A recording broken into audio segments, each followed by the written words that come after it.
Bapak Insinyur Haji Amar Ma'ruf MSI, yang terhormat Ketua Pelaksana Program Teknologi Pangan dan Gizi Mengabdi Universitas Juanda, Bapak Muhammad Rifki STP MTP, yang terhormat Ibu Rosi Hutami STP MSI sebagai pemateri 1, yang terhormat Ibu Titi Rohmayanti SSI MSI sebagai pemateri 2, yang terhormat Bapak Muhammad Fakih Kurniawan SSI MSI sebagai moderator, yang terhormat Ketua Himpunan Mahasiswa Teknologi Pangan Arif Budiman, dan yang saya banggakan peserta webinar Teknologi Pangan dan Gizi Mengabdi. Sebelumnya, izinkan saya memperkenalkan diri terlebih dahulu. Saya Melva Isnadia Suardana, selaku Master of Ceremony pada hari ini, yaitu webinar dengan tema Pangan Fungsional dan Food Trend Generasi Z. Webinar ini merupakan salah satu kegiatan dari Prodi Teknologi Pangan dan Gizi Universitas Juanda Bogor sebagai bentuk kontribusi nyata Prodi terhadap masyarakat dengan tujuan untuk meningkatkan pengetahuan serta pengembangan ilmu dan teknologi dalam bidang pangan. Sebelum dimulai, saya akan membacakan terlebih dahulu susunan acara kita pada hari ini, yaitu pembukaan, penyampaian materi, sesi diskusi, foto bersama, dan yang terakhir adalah penutupan. Baik, langsung saja pada acara pertama, yaitu pembukaan. Marilah kita buka acara ini dengan mengucapkan basmalah bersama-sama. Bismillahirrohmanirrohim. Selanjutnya adalah acara inti, yaitu penyampaian materi. Terdapat 2 materi yang akan disampaikan oleh pemateri pertama, yaitu Ibu Rosi Hutami, STP MSI, dan pemateri kedua, yaitu Ibu Titi Rohmayanti, SSI MSI, dengan moderator Bapak Muhammad Fakih Kurniawan, SSI MSI. Sebelumnya, saya akan membacakan CV daripada beliau.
Baik, nama lengkap beliau yaitu Muhammad Fakih Kurniawan, SSI MSI, tempat tanggal lahir Pekalongan 2 Mei 1990, dengan jabatan fungsional yaitu asisten ahli, alamat email yaitu fakih.kurniawan@unida.ac.id, lulusan yang telah dihasilkan yaitu 15 mahasiswa, mata kuliah yang diampu yaitu kimia analitik, kimia pangan, analisis pangan, prinsip teknik pangan, dan kimia fisika koloid. Riwayat pendidikannya pada tahun 2008 sampai 2013, S1 jurusan Kimia Fakultas MIPA IPB. Pada tahun 2014 sampai 2017, S2 jurusan Ilmu Pangan IPB. Pengalaman pekerjaan beliau pada tahun 2013 sampai 2014 menjadi staf R&D pada PT Haldin Pasifik Semesta Bekasi. Pada tahun 2016 sampai sekarang, yaitu staf pengajar Bimbel Nurul Fikri Bogor. Pada tahun 2018 hingga sekarang, yaitu dosen Universitas Juanda Bogor. Pengalaman penelitian dan pengabdiannya dengan judul penelitian Studi Molekular Docking Ekstrak Bunga Telang sebagai agen antioksidan dan antidiabetes. program penelitian hibah internal pada tahun 2020. Lalu pemberdayaan masyarakat Kampung Carang Pulang di bidang manajemen produksi halal pada UMKM Yogurt Sabi Lulungan di masa COVID-19. Dengan program pengabdian hibah internal pada tahun 2020 dan analisis cemaran timbal, mikroba, dan formalin pada tahu Sumedang di Cicurug, Ciawi, dan Cisarua, Jawa Barat. Penelitian hibah internal pada tahun 2019. Lalu, publikasi artikel ilmiah. Dengan judul artikel ilmiah yang pertama, minuman ekstrak bayam merah dengan penambahan ekstrak jahe dan gula aren. Jurnal Agroindustri Halal pada April 2021. Yang kedua, The Potential of Butterfly Pea Flower Methanol Extract as an Antioxidant by In Silico. Indonesian Journal of Applied Research pada Januari 2021. Yang ketiga, analisis timbal, mikroba, dan formalin pada tahu Sumedang di Cicurug, Ciawi, dan Cisarua. Jurnal Agroindustri Halal pada April 2020. Metabolomic Approach for Understanding Polinic Compound and Melanoidin Roles and Antioxidant Activity of Indonesia Robusta and Arabica Coffee Extract. Food Science and Biotechnology pada Desember 2017. Pemakalah seminar ilmiah dengan nama pertemuan ilmiah atau Seminar Nasional Universitas Juanda 2020 dengan judul artikel ilmiah Studi Molekular Docking Ekstrak Air Bunga Telang sebagai Inhibitor Enzim A-glukosidase pada 25 November 2020. Lalu Seminar Nasional Universitas Juanda 2019, Analisis Cemaran Timbal, Mikroba, dan Formalin pada Tahu Sumedang di Cicurug, Ciawi, dan Cisarua, Jawa Barat pada 28 Agustus tahun 2019. Lalu, perolehan hak kekayaan intelektual dengan judul atau tema HKI, Studi Molekular Docking Ekstrak Bunga Telang sebagai Inhibitor Enzim A-glukosidase pada tahun 2020 dengan jenisnya hak cipta nasional. Baik, itu tadi adalah CV dari moderator kita. Langsung saja kepada Bapak Fakih, saya persilahkan untuk mengambil alih. Baik, terima kasih MC. Assalamualaikum warahmatullahi wabarakatuh. Waalaikumsalam warahmatullahi wabarakatuh. Baik, alhamdulillahirrahmanirrahim. Segala puji bagi Allah yang telah memberikan kita kesehatan sehingga kita masih dapat bertemu dalam satu forum ya webinar dengan tema seminar TPG Mengabdi untuk chapter yang kelima. Nah, pada kesempatan siang hari ini saya diberikan amanat untuk menjadi moderator dalam seminar TPG Mengabdi ini yang nanti akan ada dua pembicara. Yang pertama adalah Ibu Titi Rohmayanti SSI MSI. Beliau akan membahas mengenai pangan fungsional. Dilanjut oleh Ibu Rosi Hutami STP MSI yang akan mengupas mengenai food trends generasi Z. Nah, sebelumnya saya ingin menyapa dulu. Alhamdulillah sudah pada hadir ya Bu Rosi dan Bu Titi. Apa kabar? Alhamdulillah sehat. Sehat ya Bu. Alhamdulillah sehat juga. Gak nyangka ini 100 ya? Ya, 100. Jadi saya juga sebetulnya agak susah masuk. Jadi alhamdulillah ya, mudah-mudahan kita semua juga tetap diberi kesehatan di masa pandemi ini yang memang kalau kita lihat memang cukup mengkhawatirkan. Juga ucapkan terima kasih kepada beberapa dosen. Tadi saya sempat melihat ada Bu Si Rejeki ya, yang telah benar hadir dan menyempatkan dalam PG ini. Semuanya yang kebanyakan mahasiswa yang telah menyempatkan hadir dalam, mudah-mudahan nanti ilmu yang kita dapatkan bisa bermanfaat.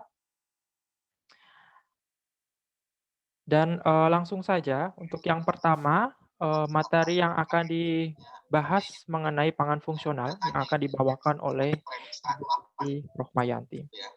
Tapi sebelumnya izinkan saya untuk membacakan CV beliau. Ada suara double ya? Untuk audiens dimohon menonaktifkan audionya ya.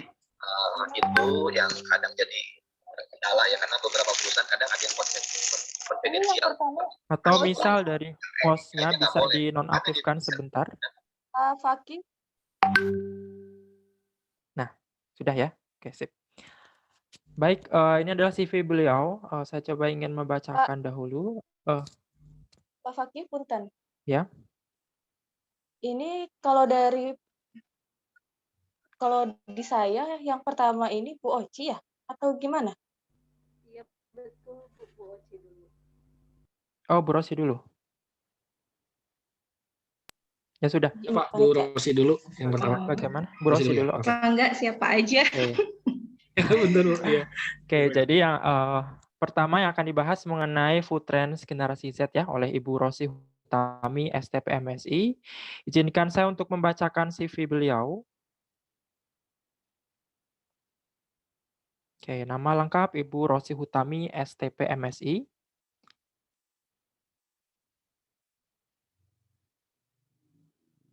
Sebentar, ini sepertinya kurang terlihat ya kalau di saya.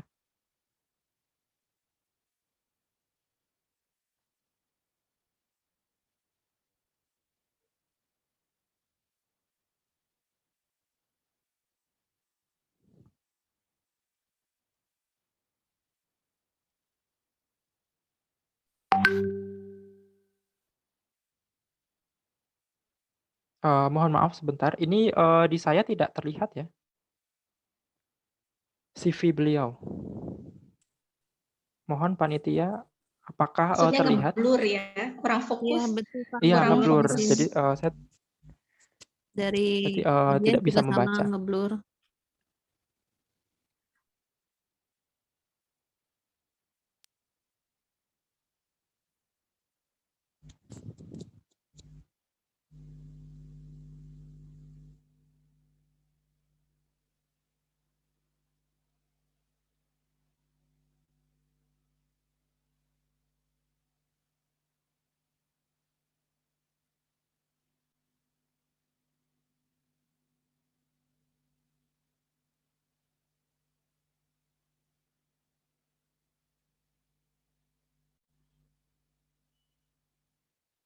Oke, baik. Nama lengkap Ibu Rosi Hutami STP MSI. Panggilannya Ibu Rosi atau Ibu Oci ya, biasa kita panggil Ibu Oci. Lahir pada 5 Juli 1989. Kemudian alamatnya sekarang di Dramaga Regency. Ya. Kemudian education background-nya, beliau S1 di IPB dari 2007 sampai 2011. Bidangnya adalah food technology, kemudian dilanjut S2-nya tahun 2012 hingga 2014 pada bidang food science ya, jurusan food science. Bisa dilanjut. Nah, ini banyak sekali ya working experience-nya. Beliau saat ini menjabat sebagai dosen ya di Universitas Juanda. Kemudian beliau juga bekerja di LPPOM MUI sebagai auditor halal. Kemudian achievement-nya ini banyak sekali, luar biasa.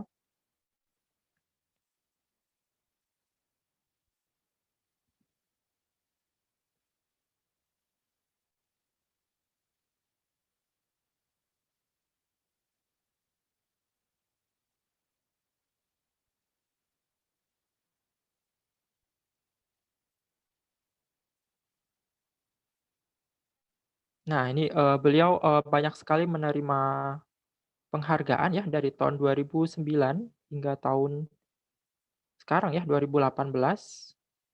Nanti bisa terlihat di situ ya berbagai penghargaan ataupun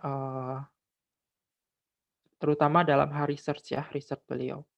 Kemudian untuk research experience juga banyak sekali beliau aktif dalam mendapatkan hibah-hibah ya. Dan dari tahun 2015 sampai 2017. hingga 2020 ya. Kemudian community service experience-nya juga banyak. Mungkin bisa dibaca ya, di anggota banyak kegiatan.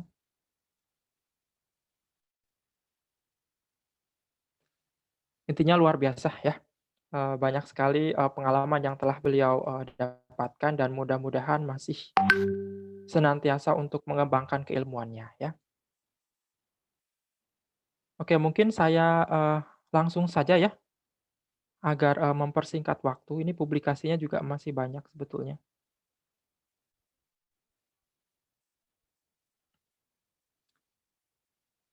Terakhir tahun 2020 ya, beliau juga melaksanakan publikasi. Oke, mungkin itu saja ya. Mungkin karena di sini juga tidak terlalu terlihat, jadi saya langsungkan saja kepada Ibu Rosi. Saya persilahkan.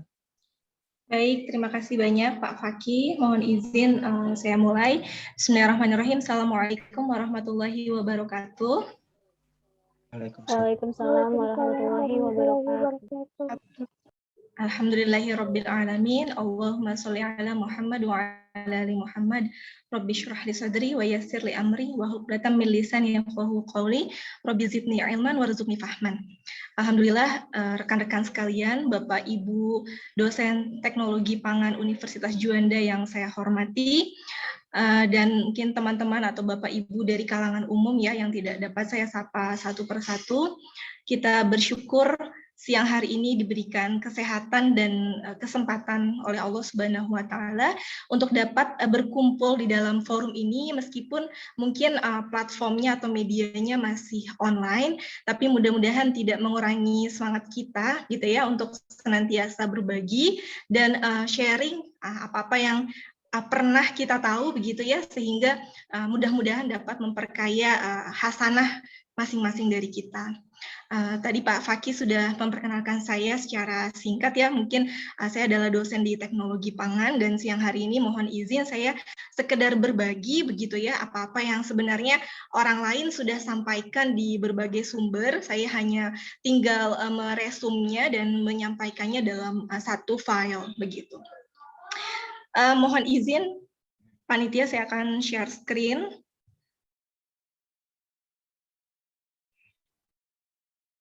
Ya.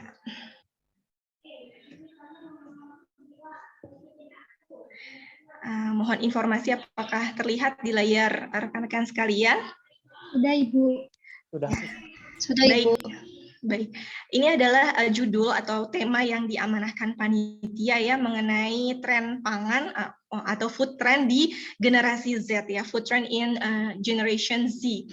Nah, sebenarnya ini saya ide ini tuh muncul begitu saja gitu ya, karena tadinya berharap webinar ini juga bisa menjadi sarana silaturahim bagi adik-adik kita di SMA gitu ya, karena Gen Z ini ya lebih kurang ya teman-teman kita di SMA ya salah satu anggotanya begitu, tapi mudah-mudahan juga bisa memberikan insight bagi teman-teman semua, terutama bagi diri saya sendiri. Gitu. Tapi sebelum itu mungkin boleh saya diinfo dulu, teman-teman di sini umurnya berapa ya? Boleh info di chat room? Umurnya gitu kalau nggak keberatan ya. Sejujurnya gitu ya. Jangan usah pakai standar deviasi plus minus ya, langsung aja berapa umurnya gitu. Sebentar, ini di chat saya, 20 tahun, 25 tahun, 21 tahun, oke, sip. Ada lagi 23 tahun, oke deh, siap. Nah tadi Pak Fakih menyebutkan CV saya pakai tahun lahir ya, saya lupa tuh nutupinnya, jadi ketahuan juga tuh saya masuk generasi yang dibicarakan atau bukan gitu ya. Oke, sip, 23 tahun, wah jadi masih kepala dua nih. Masih seumur Fakih ya berarti. Oke, terima kasih teman-teman untuk responnya. Baik, saya mulai ya. Jadi apa sih Gen Z ini ya? Oke. Nah, ini ya, jadi beberapa sumber ya. Jadi ini saya kutip dari beberapa sumber. Sebenarnya Gen Z itu adalah suatu definisi generasi ya yang dibatasi pada tahun kelahiran gitu. Jadi parameter pembatasnya itu adalah tahun kelahiran.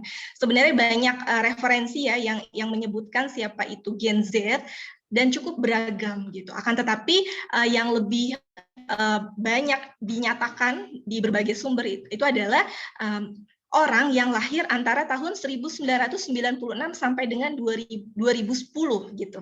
Jadi kalau kita hitung usianya itu saat ini ya berusia 11 hingga 25 tahun. Nah, tadi secara mayoritas saya lihat di chat room teman-teman audiens ya yang merespon itu masuk nih di kalangan Gen Z gitu ya. Jadi istilahnya kita lagi sekedar mereview benar nggak sih nih ya yang disampaikan berbagai sumber tentang diri Anda gitu atau diri kita ya. Kita boleh nggak saya ngomong diri kita? Jadi saya ngomong saya sebagai Gen Z gitu. Oke, lanjut ya. Nah, kalau di dalam data, ini data dari Survei Sosial Ekonomi Nasional Susenas 2017 ya, Gen Z ini 2017 itu berarti sekitar 3-4 tahun yang lalu ya, merupakan proporsi terbesar kedua di Indonesia setelah milenial gitu. Kalau milenial nih grupnya saya, Bu Titi gitu ya, mungkin juga Pak Fakih.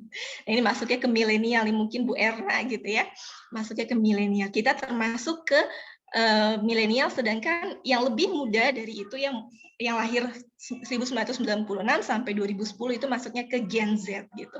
Tapi karena ini data 2017, nah berarti sudah ada 4 tahun ya dari sekarang. Nah ya Gen Z ini sudah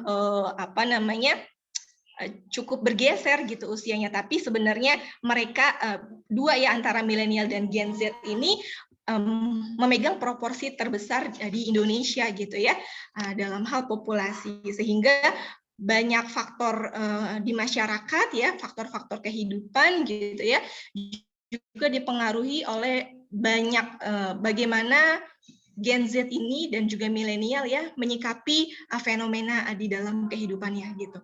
Nah khususnya di materi ini atau di siang hari ini ke masalah pangan, trennya sih sebenarnya lebih ke trennya ya, bukan spesifik foodnya, tapi Gen Z ini menyikapi tren pemilihan makanan di kalangan mereka begitu.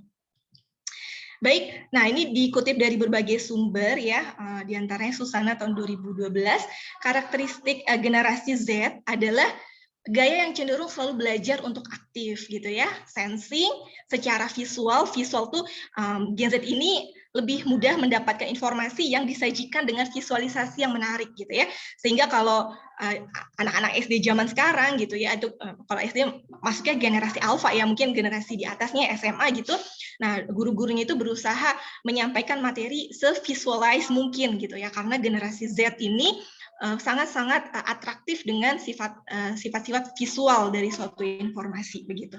Kemudian mudah mempelajari sesuatu dengan mempraktikannya sendiri, apa yang ingin dipelajarinya, jadi otodidak, belajar dengan cara melompat dari satu materi ke materi yang lain, kemudian menyerap materi tersebut secara random tanpa memperhatikan keterkaitannya satu sama lain. Jadi belajarnya itu random, kurang sistematis gitu ya. Lalu mendapatkan sesuatu yang diinginkan secara tiba-tiba. Jadi spontan aja gitu, pengen misalkan gitu ya. Lalu mampu mengatasi permasalahan yang kompleks secara cepat karena relatif banyak sumber yang mampu diakses oleh para Gen Z ini gitu. Lalu dapat melihat gambaran umum, jadi selain mereka bisa mengatasi permasalahan kompleks, mereka juga bisa memotret masalah secara lebih global. Kemudian tidak sabar untuk menunggu proses, artinya Gen Z ini instan gitu ya, nggak suka yang terlalu namanya tuh birokratif lah gitu, step-stepnya yang panjang mereka tidak suka, pengennya cepat-cepat instan gitu ya. Kemudian selalu mengandalkan jawaban dari setiap pertanyaan berdasarkan informasi yang ada di internet gitu ya. Meskipun sebenarnya mereka tidak tahu bahwa persoalan hidup itu tidak semua tersedia di internet kayak gitu. Jadi di samping keterampilannya ya, pengetahuan pengalaman mereka gitu ya juga belum cukup, sehingga mereka juga nggak tahu sebenarnya bahwa permasalahan hidup itu tidak semua tersedia di dalam internet gitu.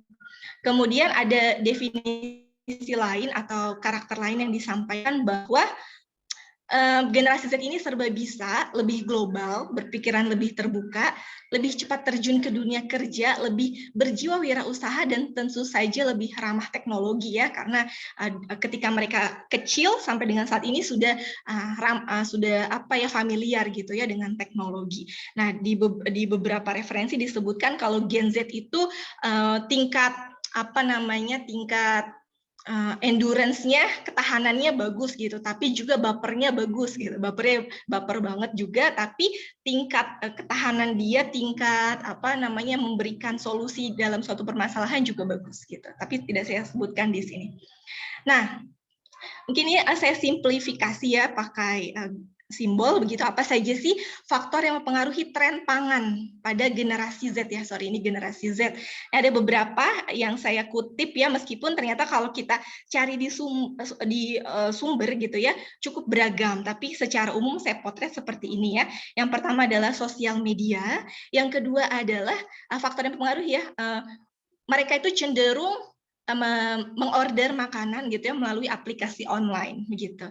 Kemudian mereka relatif lebih sering makan di luar gitu ya, hangout, makan gitu.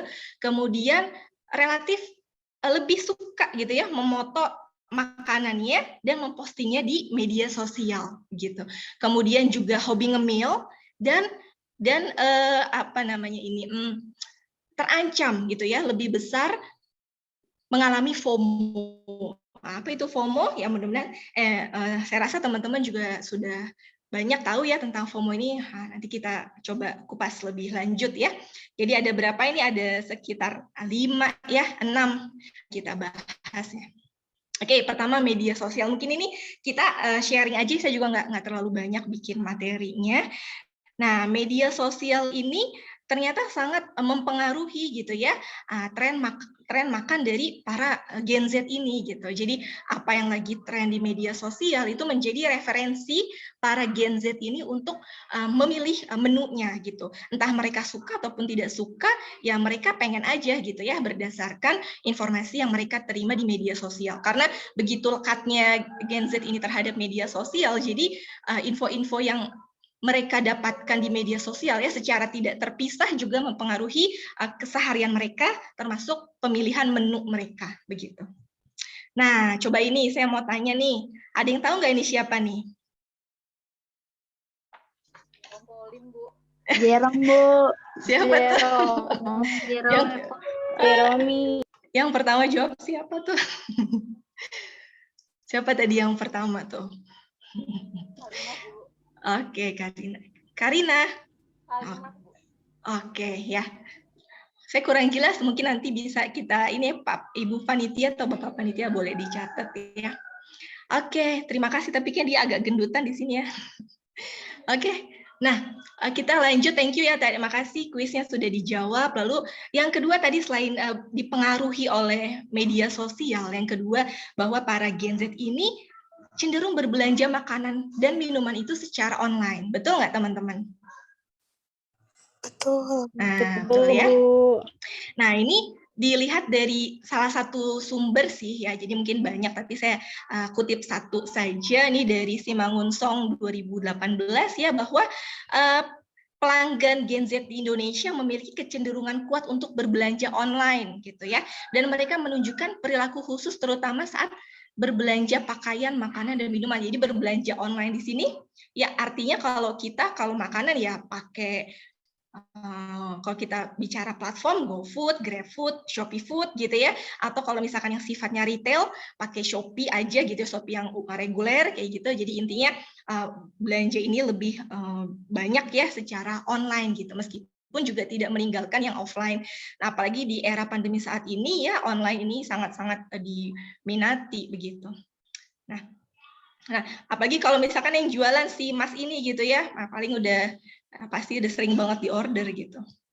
Oke, terus yang ketiga adalah sering makan di luar ya. Ini sebenarnya secara umum ya, sebelum pandemi melanda ya, Gen Z ini dikenal sering makan di luar, tapi frekuensinya itu masih lebih rendah dibanding dengan milenial gitu. Jadi milenial tuh yang pertama, dia yang paling sering lah di antara 4 generasi. Ada generasi generasi baby boomer, silent generation, baby boomer, kemudian milenial, yang keempat adalah Gen Z. Nah, yang paling sering makan di luar itu adalah milenial, yang kedua adalah Gen Z gitu. Nah, dan resto apa gitu ya yang paling sering mereka kunjungi ya, menurut penelitian Hasan ini adalah restoran cepat saji yang menyediakan menu nasi begitu. Itu yang restoran yang paling sering dikunjungi. Kalau di Amerika Serikat yang pertama sering dikunjungi itu adalah KFC, yang kedua adalah McD, itu yang paling sering. Tapi kalau di kita ternyata nggak terlalu jauh juga ya, ternyata yang masih menyediakan nasi itu tetap menjadi pilihan gitu. Nah, yang keempat adalah memposting makanan dan minuman ke media sosial. Ini setuju nggak kira-kira nih? Setuju nggak dengan info ini? Kan kita cuma meresum info. Setuju ya? Oke, kira-kira kenapa ya? Kok mereka posting atau teman-teman Gen Z ini posting di media sosial tuh kenapa gitu? Biar apa gitu? Ada yang punya ini pendapat? Update status, Bu. Ada kepuasan tersendiri gitu, Bu. Oh gitu, ada kepuasan tersendiri update status. Oke, kita lihat ya, ternyata ada risetnya. Nah, tadi dulu nih, ada kuis dulu deh sebelum dijawab tuh. Unggah foto makanan ke Instagram, buat porsi yang dimakan jadi lebih banyak. Ini mitos apa fakta? Mitos, Bu. Benar, Bu. Ini mitos gitu ya. Jadi habis posting dikurangin lagi gitu ya porsinya ya. Kalau yang jawab mitos. Kalau yang jawab fakta, apa yang diposting itu yang dimakan gitu ya. Nah, bagi orang yang memakan sesuai dengan apa yang diposting itu adalah fakta gitu. Bagi orang yang istilahnya makan nggak sesuai dengan yang diposting itu mitos gitu ya. Nah, sekarang kita bicara versi orang yang makan sesuai dengan yang diposting gitu. Ternyata porsi yang dimakan itu betul jadi lebih banyak gitu ya. Kenapa? Misalkan nih, kalau kita cuma posting madu aja gitu ya, atau madu lah gitu kan kurang menarik ya. Nggak Instagramable lah gitu. Tapi kalau misalnya kita tambahin nih, kita tambahkan madunya pakai almond, pakai macam-macam yang jadi bagus kelihatannya, jadinya menarik ya untuk disampaikan di Instagram. Akhirnya apa? Akhirnya intake-nya atau jumlah asupan yang dimakan jadi lebih banyak kan daripada sekedar makan madu gitu kan. Ternyata kita juga mengkonsumsi almond, mengkonsumsi yang lain-lain, misalkan ada chia seed di dalamnya gitu. Akhirnya kalorinya pun bertambah kayak gitu. Artinya ini bisa juga berdampak gitu ya, diantaranya dia bisa menimbulkan obesitas. Kenapa? Karena kita misalkan sudah punya porsi tertentu, tapi karena kebiasaan posting Instagram dan lebih dari porsi yang kita butuhkan, akhirnya intake pun berlebih gitu ya. Nah, kalau dia dilakukan dalam jangka waktu yang lama dan juga ternyata sudah membentuk habit, nah itu bisa menimbulkan resiko obesitas kayak gitu ya. Oke. Nah, ini tadi yang saya sampaikan ya, ada artikel aktivitas santap generasi Z pada media sosial Instagram ya. Jadi ternyata kenapa sih Gen Z itu posting gitu ya, posting di Instagram. Nah, tujuannya sebenarnya untuk eksistensi gitu ya, untuk mengakui keberadaannya. Terus tadi kan temannya bilang apa? Ada kepuasan aja, Bu, gitu kan. Nah, ini ternyata bahasa orang komunikasi itu ingin diakui keberadaannya gitu ya. Jadi ketika seseorang memposting makanannya gitu ke media sosial, sebenarnya dia mengharapkan adanya persepsi dari pengikutnya, dari followernya, dan juga dari admin minuman haus. Nah, ini contohnya misalkan dia posting produknya namanya haus gitu ya di IG-nya. Terus apa sih harapan dia dengan memposting ini gitu? Dia pengen dapat persepsi dari followernya dan pengen dapat persepsi juga dari admin minuman haus kayak gitu. Nah, persepsinya apa yang macam-macam gitu. Ditanyakan lagi kepada informan, apa sih persepsi yang ingin didapatkan dengan kita memposting makanan itu gitu atau minuman itu. Jadi ketika Gen Z itu memposting makanan minuman, sebenarnya dia tidak sungguh-sungguh ingin memposting makanannya gitu. Dia bukan bercerita tentang haus, tidak bercerita tentang makanan yang dia makan, bukan gitu, tapi dia lebih bercerita pada eksistensinya kayak gitu ya. Nah, ini artinya ya ini sekedar apa sih namanya penggambaran aja ya kalau Gen Z itu seperti apa kayak gitu. Nah, kemudian next-nya adalah ngemil ya. Ngemil ini berdasarkan data juga yang dihimpun dari beberapa sumber ya, bahwa Gen Z itu 40% dalam sehari itu ngemil. Ininya ya, intake-nya, asupannya itu 40% didapatkan dari ngemil. Dan mereka itu ngemil antara satu jam makan ke jam makan yang lain, itu snacking gitu ya. Nah, kenapa mereka snacking? Karena Gen Z itu hidup di era crowded, di era cepat, di mana kalau dia pesen meal dan dia makan makanan berat itu akan membutuhkan waktu yang lama gitu. Sehingga dia lebih suka ngemil. Ngemil itu cepat, simple, cepat ada, cepat dimakan kayak gitu. Nah, ternyata tapi jangan lupa bahwa ngemil gitu ya, ketika aktivitas kita juga aktivitas fisik kita juga tidak banyak gitu ya, kebanyakan duduk tapi juga banyak ngemilnya, itu juga bisa menimbun atau mengubah kalori yang kita dapatkan dari cemilan itu menjadi lemak gitu kan. Nah, kalau jadi lemak ya bisa menambah berat badan, ujung-ujungnya bisa ke obes juga kayak gitu. Apalagi kalau ternyata yang di mealnya itu yang di snackingnya itu tinggi karbo dan tinggi lemak kayak gitu, tinggi minyak. Nah, itu berarti ya memang sudah pasti akan disimpan dalam tubuh ya, karena biasanya apalagi kalau di masa pandemi gini kan lebih banyak di rumah gitu ya, lebih banyak duduk. Nah, itu ya secara umum akan menambah berat badan kita gitu ya. Oke. Nah, ini beberapa referensi juga menyatakan ya, ini di sekolah ya sampelnya atau anak sekolah, karena Gen Z itu juga karena usianya 11 sampai 25 tahun, jadi banyak porsi anak sekolah juga di dalamnya gitu. Nah, anak sekolah itu lumayan hektik juga antara satu pelajaran ke pelajaran lain. Kadang mereka cuma dikasih waktu 25 menit untuk istirahat ya, dari kelas sampai nanti dia masuk lagi itu hanya 25 menit, sehingga dia punya sedikit waktu untuk bisa makan dengan tenang, dengan baik, dengan apalagi makan berat gitu. Akhirnya mereka memilih untuk snacking gitu. Dan pulang sekolahnya juga banyak ya, menjamuri kegiatan sepulang sekolah. Jadi mereka makan malamnya pun tertunda gitu. Akhirnya untuk bisa, kalau bahasa kita ganjel gitu ya, nah itu ngemil dulu gitu. Sehingga Gen Z ini frekuensi ngemilnya juga tinggi dibanding generasi-generasi sebelumnya kayak gitu. Nah, yang keenam adalah FOMO. FOMO apa ya kira-kira simpelnya FOMO? Ada yang tahu FOMO? Tadi kan ada yang digambar ya, FOMO apa tuh FOMO? Kudet, Bu. Kudet, iya benar. Kudet atau takut nggak update gitu ya, takut ketinggalan sesuatu di zamannya, tidak up to date gitu. Atau secara definisi kita bisa cari bahwa FOMO itu adalah missing out atau sebuah perasaan atau persepsi bahwa orang lain lebih bersenang-senang menjalani kehidupan yang lebih baik atau memiliki pengalaman yang lebih baik dibanding Anda kayak gitu. Jadi kita kayak aduh gue nggak gaul banget sih, gue kok gini aja gue nggak tahu gitu, takut ketinggalan gitu ya. Nah, penelitian menemukan bahwa anak remaja cenderung lebih sering menggunakan media sosial dan akhirnya mengalami FOMO. Nah, itu ya. Soalnya jadi FOMO itu sebenarnya bukan cuma dialami Gen Z, tapi generasi sebelumnya juga mengalaminya, tapi di Gen Z itu lebih parah FOMO-nya karena mereka lebih intens dengan media sosial, di mana media sosial itu kan relatif memposting yang bagus-bagus gitu ya. Nah, dia merasa insecure lah gitu kalau bahasa zaman sekarang, insecure dengan lingkungannya, lambat laun dia akan mengalami FOMO gitu ya. Nah, jadi FOMO itu sangat dipengaruhi oleh media sosial ya dalam konteks generasi Z ini. Oke.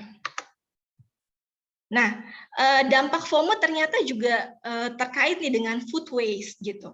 Jadi kadang-kala FOMO itu kan dia nggak mau ketinggalan info ya gitu. Kadang misalnya dalam hal pangan, ada pangan apa yang baru dia beli, padahal pas dia coba nggak enak, nggak sesuai sama seleranya gitu ya. Akhirnya apa? Akhirnya nggak dimakan gitu kan. Nah, banyak juga kita temukan di resto-resto atau di tempat makan di luar ya, atau bahkan yang delivery ke rumah, nggak dihabisin makanannya gitu, hanya sekedar lapar mata dalam tanda kutip, atau FOMO tadi ya, takut ketinggalan, belum pernah coba jadi akhirnya dibeli meskipun dia nggak butuh, meskipun dia nggak suka, meskipun sebenarnya dia nggak pengen tapi dia beli, akhirnya nggak dimakan. Ujungnya akan menghasilkan food waste.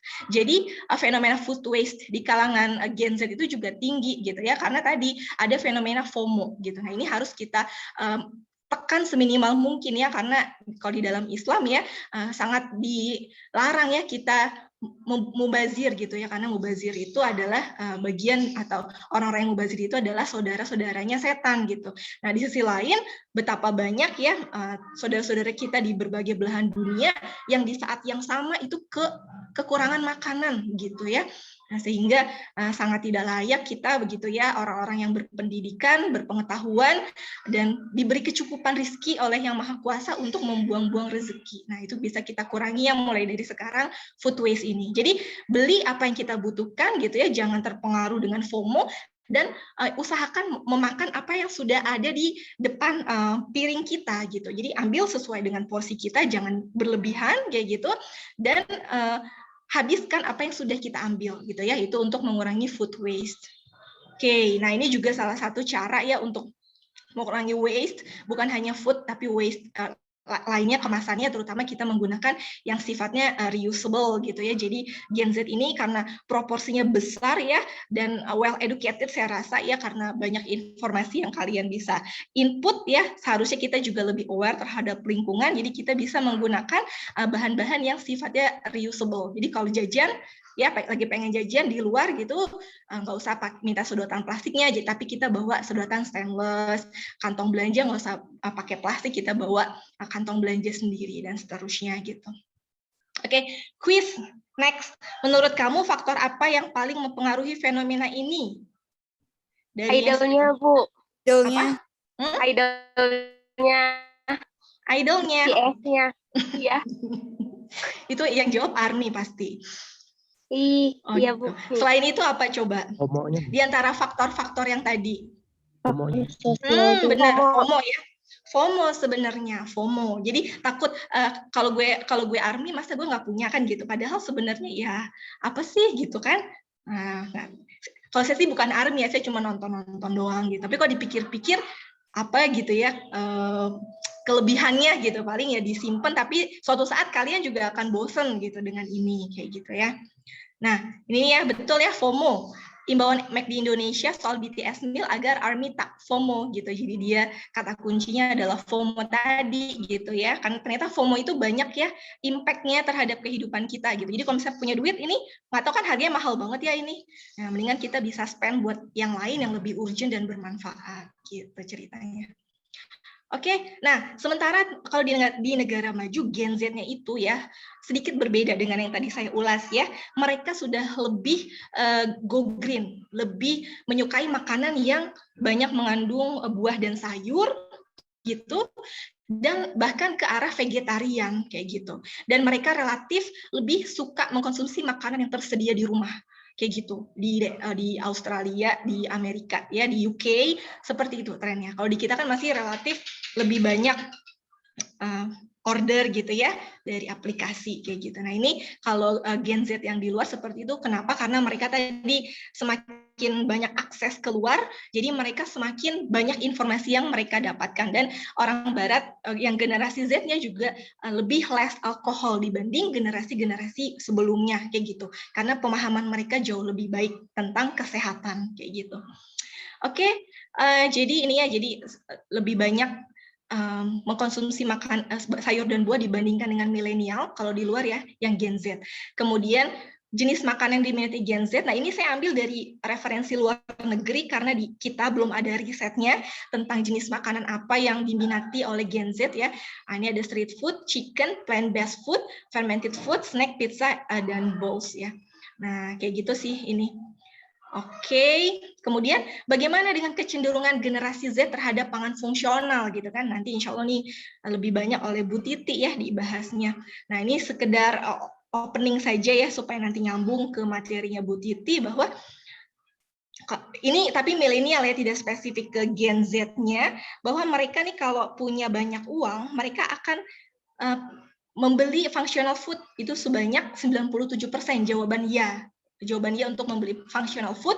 Kalau mereka punya uang sebanyak 97% gitu ya.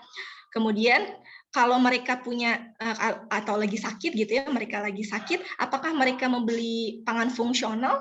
Sebanyak 92% menjawab iya gitu. Nah, ini milenial ya. Kalau yang Gen Z belum saya temukan risetnya, tapi kalau dilihat betul bahwa semakin kesini semakin informasi itu banyak ya diperoleh, kesadaran itu jadi lebih tinggi, sehingga ini kesadaran untuk mengkonsumsi pangan fungsional diantaranya pun cukup meningkat begitu ya. Oke, nah ini beberapa daftar pustaka. Oke, terima kasih. Itu saja barangkali. Mohon maaf jika ada yang kurang berkenan atau ada yang kurang dari penyampaian saya. Assalamualaikum warahmatullahi wabarakatuh. Waalaikumsalam warahmatullahi wabarakatuh. Baik, terima kasih Ibu Rosi atas pemaparannya yang menarik ya, terutama untuk generasi Z yang ternyata memang ada trennya tersendiri gitu ya. Yang pasti kalau dilihat-lihat memang berhubungan dengan era globalisasi ya, teknologi gitu ya, terutama teknologi dan media sosial gitu ya. Nah, tentunya nanti pasti akan banyak pertanyaan nih, terutama untuk audiens yang memang rata-rata generasi Z ya. Tetapi mungkin disimpan dulu pertanyaannya ya. Untuk sesi diskusinya akan dilakukan setelah pemaparan di materi kedua ya. Jadi langsung saya lanjutkan untuk pemateri kedua yaitu oleh Ibu Titi Rohmayati yang akan membahas mengenai pangan fungsional ya. Tetapi sebelumnya saya ingin bacakan CV-nya terlebih dahulu. Ini nanti bisa dilihat. Ini juga sama ya. Di saya kurang terlihat, jadi nggak bisa dibaca gitu.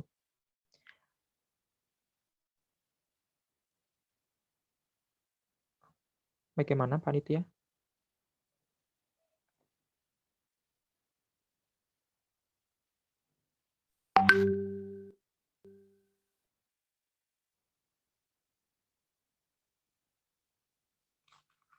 Oke, sambil menunggu. Oh, ini sudah sebentar. Nah, ini ya sudah terlihat. Saya bacakan sebentar ya. Nama lengkapnya Ibu Titi Rohmayanti, SSI MSI, jabatan fungsionalnya asisten ahli. Kemudian nomor ya, bisa dilihat. Kemudian emailnya juga ada. rohmayanti.titi@gmail.com.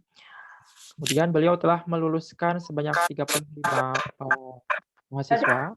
Mata kuliah yang diampu ada biokimia pangan, pangan fungsional, mikrobiologi pangan, kemudian TPPN, dan teknologi penyimpanan dan pengemasan. Riwayat pendidikan beliau S1 di IPB, jurusan biokimia. Ini satu angkatan ya dengan saya, 2008 sampai 2012, kemudian S2-nya dilanjutkan di jurusan yang sama ya, biokimia tahun 2014 sampai 2016. Kemudian pengalaman penelitian. Nah, tahun 2018 ini beliau mendapatkan hibah PT ya, PT internal. Meneliti tentang aktivitas antimikroba dari gel biosanitizer ekstrak daun kelor. Tahun 2019 mendapatkan hibah PT juga ya. Meneliti tentang profil tekstur dan hedonik pempek lenjer berbahan lokal tepung talas Bogor dan ikan lele dumbo. Kemudian pengabdian kepada masyarakat tahun 2020 dengan judul Pemberdayaan Masyarakat Kampung Carang Pulang di bidang manajemen produksi halal pada UMKM Yogurt Sabilungan di masa COVID. Kemudian publikasi ilmu nanti bisa dibaca di berbagai jurnal ya, sudah submit di berbagai jurnal. Baik, jadi itu CV dari Ibu Titi Rohmayati. Selanjutnya saya persilahkan Ibu Titi untuk menjelaskan tentang pangan fungsional. Silahkan Bu Titi. Baik, terima kasih Pak Fakih. Assalamualaikum warahmatullahi wabarakatuh. Waalaikumsalam Waalaikumsalam warahmatullahi warahmatullahi wabarakatuh. wabarakatuh. Oke, terima kasih. Saya minta tolong panitia untuk share PPT ya. Oke, terima kasih untuk semua audiens yang sudah hadir, termasuk Bapak Ibu dosen yang sudah menyempatkan waktunya. Terima kasih juga Bu Oci sudah memberikan materi tentang Gen Z. Ini saya jadi berapa persen ke Gen Z ya, jadi seperti itu berpikir. Oh, kayak saya ada karakter-karakter Gen Z nggak, padahal sudah kolonial ya. Oke. Masih milenial, Bu. Milenial. Oke, baik. Alhamdulillahirrahmanirrahim, hari ini kita masih bertemu dalam kondisi daring, ya karena saat ini kondisi COVID juga masih meningkat ya, masih tinggi. Mudah-mudahan kita semua selalu dalam lindungan Allah, yang sedang sakit juga disembuhkan, diberikan kesehatan. Ya hari ini sharing terkait dengan pangan fungsional. Sebenarnya ini menjadi salah satu mata kuliah ya, mata kuliah di TPG karena ini rata-rata mahasiswa TPG ya. Jadi mungkin sudah mendapat materi yang lebih spesifik. Nah, kalau yang di sini kita akan sedikit menghubungkan dengan Gen Z, dengan kondisi terkini ya, kondisi pandemi saat ini dan penelitian-penelitian yang apa sih yang saat ini sedang banyak dilakukan gitu ya. Nanti kita akan banyak berdiskusi terkait dengan pangan fungsional. Baik, silakan panitia. Next. Oke, jadi tadi melanjuti yang dari Bu Oci terkait dengan Gen Z, bahwa Gen Z itu trennya adalah mudah sekali mendapatkan makanan, tinggal modal jempol katanya ya. Nggak jempol aja sih Bu, harus ada kuotanya gitu. Cuman dengan hanya mengetik jempol itu makanan sudah ada di depan mata ya.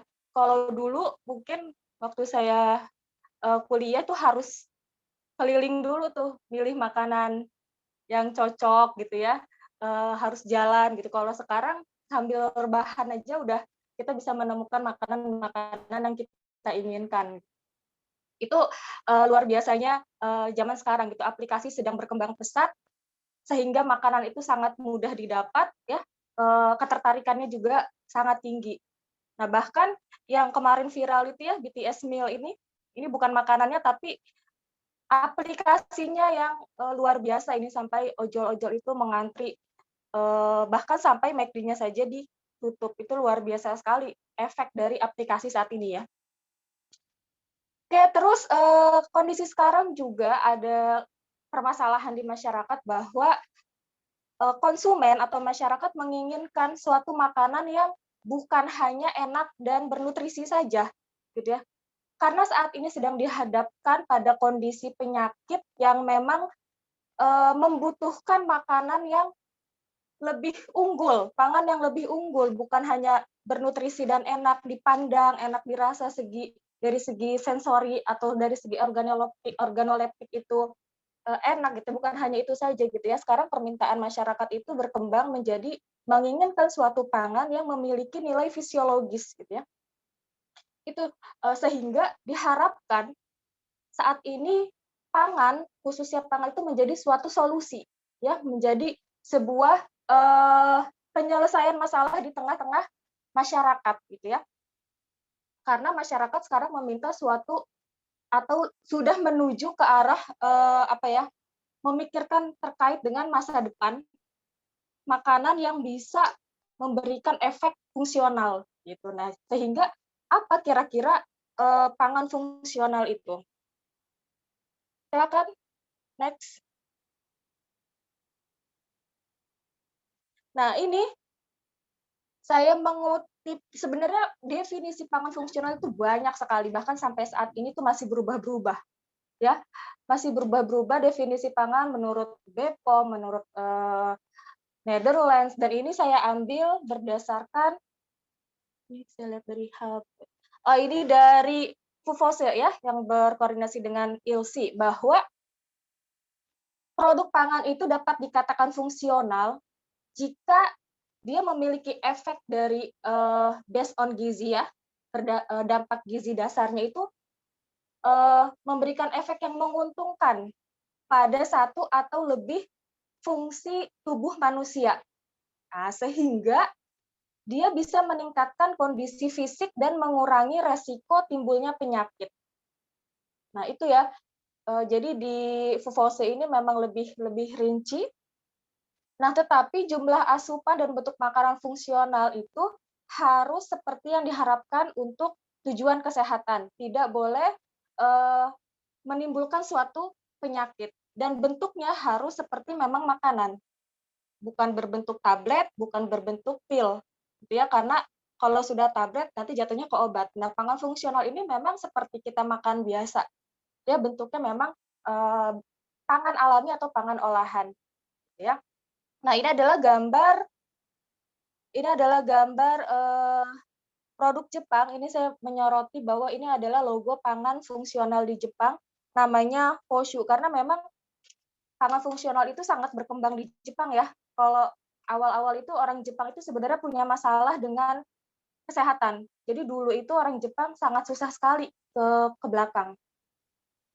Ke toilet itu susah sekali, sehingga ada suatu makanan, mereka membuat sebuah minuman probiotik gitu ya, yang sebenarnya kalau saya juga belum pernah mencoba, tapi hanya membaca kalau misalnya rasanya itu seperti air comberan katanya. Tapi bedanya dengan air comberan itu yang minuman probiotiknya dia memiliki manfaat yang luar biasa untuk kesehatan tubuh. Nah, jadi kalau di Jepang, makanan-makanan fungsional itu diberikan logo bahwa ini adalah sudah merujuk kepada pangan fungsional, sudah ada tambahannya. Baik, next. Nah, jadi sekarang kalau kita suruh memilih kira-kira menuju ke kesehatan atau kebugaran, ya. Kalau tadi ya di luar negeri itu memang sekarang trennya itu bukan lagi memikirkan kesehatan, tapi harus bugar makanan itu. Nah, kita jangan hanya berpikir untuk sehat, makanannya mengandung protein, lemak gitu ya. Nah, itu tidak cukup, tapi harus ditambah dengan senyawa-senyawa bioaktif ya yang terkandung di ribuan tanaman yang ada di sekitar kita. Nah, jadi kalau misalnya pangan fungsional merujuk kepada kesehatan itu biasanya maintaining saja. Ya, dia menjaga tubuh kita, menjaga kesehatan kita. Tapi kalau misalnya dia untuk kebugaran, ini bukan hanya secara fisik tapi juga mentally. Ya, secara mental ini juga perlu asupan dari makanan. Terus bukan hanya badan tapi juga pikiran. Lalu bukan hanya secara fisiologis tapi juga secara psikologi. Ya, jadi makanan ini juga perlu untuk meningkatkan bukan hanya badan tapi pikiran kita juga perlu disehatkan. Itu bisa dipilih dengan makanan tapi bukan hanya makanan saja, ya. Jadi harus memilih sehat dan bugar. Nah, ini diambil dari Shiro et al. 2008. Dia mengklasifikasikan jenis-jenis pangan fungsional. Yang pertama ini ada fortified product. Jadi produk yang difortifikasi ini ada tambahan misalnya nutrisi vitamin, misalnya ada minyak goreng difortifikasi dengan vitamin A misalnya gitu ya untuk membantu penyakit-penyakit katarak misalnya gitu ya, untuk orang tua yang memiliki penyakit katarak itu ada difortifikasi vitamin A, atau misalnya sereal gitu ditambahkan vitamin E misalnya gitu ya. Biasanya ditambahkan mikronutrien. Terus ada enrich product. Nah, enrich product ini juga ditambahkan nutrien tetapi dia komponennya lebih spesifik lagi biasanya gitu ya. Lalu ada altered product, biasanya ini mengganti nutrisi yang ada di dalam suatu pangan menjadi lebih unggul produknya itu ya. Lalu ada enhance. Nah, ini juga sudah luar biasa lagi, sampai genetiknya itu dimanipulasi gitu ya, karena makhluk hidup itu juga bagian terkecilnya adalah DNA. Nah, basa-basa nukleotidanya ini bisa dimanipulasi untuk menjadi pangan yang lebih unggul. Jadi intinya dari si Shiro et al. 2008 ini, konsumen itu cenderung memilih konsep pangan fungsional terutama yang terkait dampaknya dengan penyakit dan sejarah bagaimana produk pangan bernilai lebih dibandingkan produk yang lain dari segi kebugaran. Ya, jadi ada dampaknya itu bukan hanya kesehatan tadi saja ya, tapi juga ada fungsi dari kebugaran. Oke, next.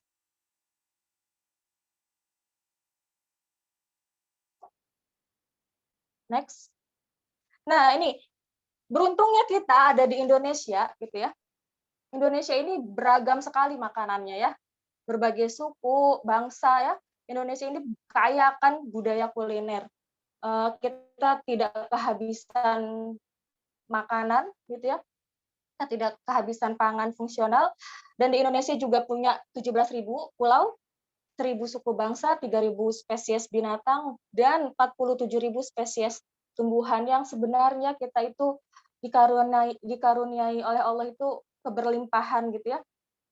Banyak sekali penelitian dari bahan bakunya yang ada di Indonesia, diambil senyawa-senyawa bioaktifnya itu banyak sekali gitu ya. Dan makanan-makanan di Indonesia juga tidak kalah gitu, makanan-makanan tradisional juga tidak kalah manfaatnya. Kalau misalnya kita berbicara dengan makanan yang difermentasi, kita ada tape, tempe, terus kita juga ada dadih, itu luar biasa sekali manfaatnya ya. Lalu juga yang sekarang berkembang juga yogurt, ya susu yang difermentasi itu juga menjadi minuman yang sangat disukai, ya sudah banyak berkembang. Dan ada satu minuman tradisional gitu ya, yang dari dulu bahkan sampai sekarang itu sangat sangat diminati sekali karena memang manfaatnya luar biasa. Dulu itu jamu ya, jamu Indonesia ini menjadi obat herbal orang Jawa. Jadi kalau ada yang sakit minum jamu gitu ya. Jadi mindset yang ada di kepala adalah jamu itu obat gitu ya. Tapi kalau misalnya jamu dikatakan obat, sekarang kalau kita misalnya mau minum jamu apa harus sakit dulu? Nah, sekarang jamu itu sudah berkembang, ya. Jamu itu bukan hanya sebagai menyembuhkan ya, menyembuhkan secara tradisional, tetapi juga dia justru bisa mencegah penyakit dan bisa sebagai treatment ya, treatment kesehatan. Jadi jamu ini luar biasa manfaatnya, dan di Indonesia juga sudah banyak sekali rempah-rempah yang bisa dijadikan minuman fungsional. Oke, next.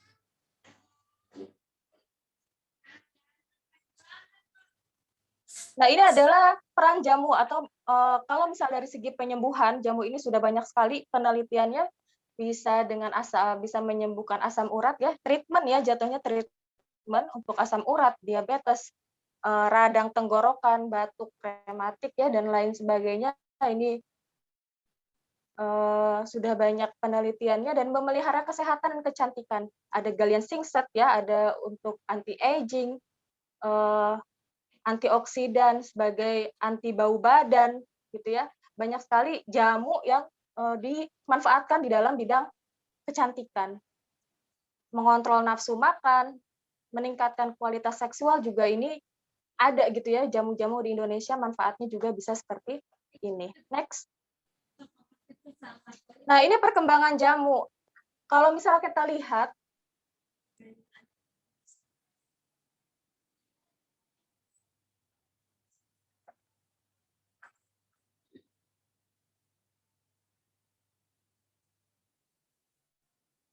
masyarakat konsumsi itu, nah saat ini jamu itu sudah tidur. Jamu Ya, itu Bang. memang sudah berkembang pesat ya. Hmm. Ada yang dibuat bar jamu, kedai jamu gitu ya. Bahkan di hotel itu luar biasa sekali, di Jogja itu ada salah satu hotel yang memperlihatkan bagaimana cara meracik jamu. Dan itu hotelnya hotel internasional gitu. Jadi sekaligus memperkenalkan bagaimana minuman tradisional di Indonesia. Apakah yang datang ke hotel itu orang-orang sakit? Kan enggak. Jadi jamu itu bukan hanya sebagai obat gitu ya, tapi juga sebagai maintenance kesehatan. Nah, sampai saat ini karena kondisi pandemi gitu ya, banyak sekali orang-orang yang cukup mudah sebenarnya ya menjual jamu dengan cara mengekstrak ya, atau mengambil sarinya dari rempah-rempah yang ada di Indonesia. Itu banyak sekali sekarang yang menjual jamu. Jadi memang perkembangannya cukup pesat jamu di Indonesia, apalagi di masa COVID-19 seperti ini ya, kita juga menjadi butuh gitu ya dengan minuman-minuman herbal. Oke, next. Jadi kalau bisa hilang ya PPT-nya.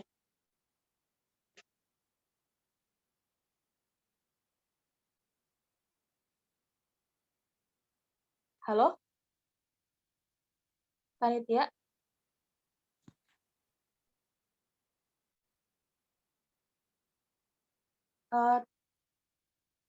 Tes, suara saya terdengar tidak ya? Terdengar, Bu. Oh, oke. Kadang kalau seperti ini tuh saya seperti bicara sendiri gitu ya. Nggak ada nggak ya orang. Oke, ternyata sama ya. PPT-nya hilang.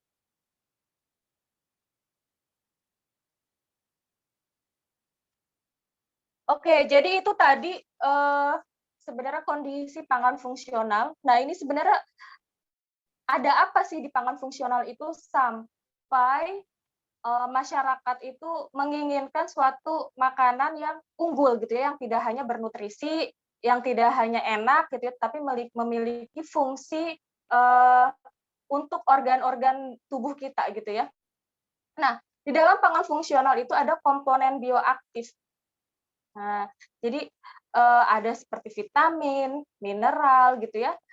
Banyak sekali komponen-komponen bioaktif ini yang tersebar di dalam bahan-bahan pangan alami, gitu ya. Dan ketika diolah, nah ada yang berkurang, tapi juga itu tidak terlalu tergantung pengolahannya, ada yang tidak terlalu signifikan, gitu ya. Tapi masih terdapat komponen-komponen bioaktif ini. Dan sekarang banyak sekali komponen bioaktif ini diekstrak untuk dimanfaatkan lebih lanjut, untuk ditambahkan di fortifikasi atau di enrichment, gitu ya. Dibuat suatu pangan itu menjadi lebih berdaya guna gitu ya, lebih tinggi komponen bioaktifnya. Next.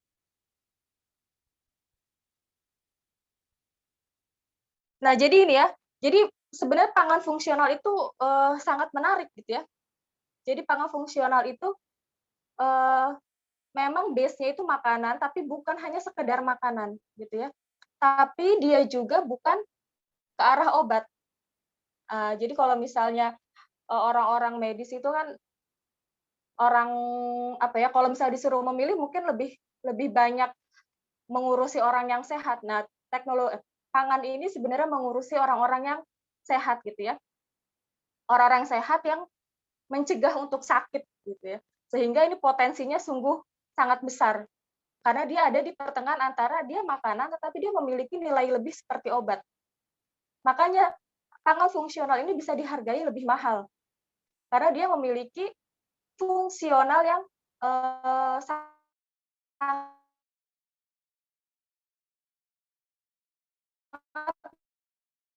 diinginkan. Tiap pangan juga dia bisa lebih mahal dari makanan karena biasanya dia memiliki kemasan yang lebih unggul, ya, penampakan yang lebih unggul, biasanya juga rasanya harus dikomplementasi, diracik sedemikian hingga gitu ya agar bisa diterima gitu ya.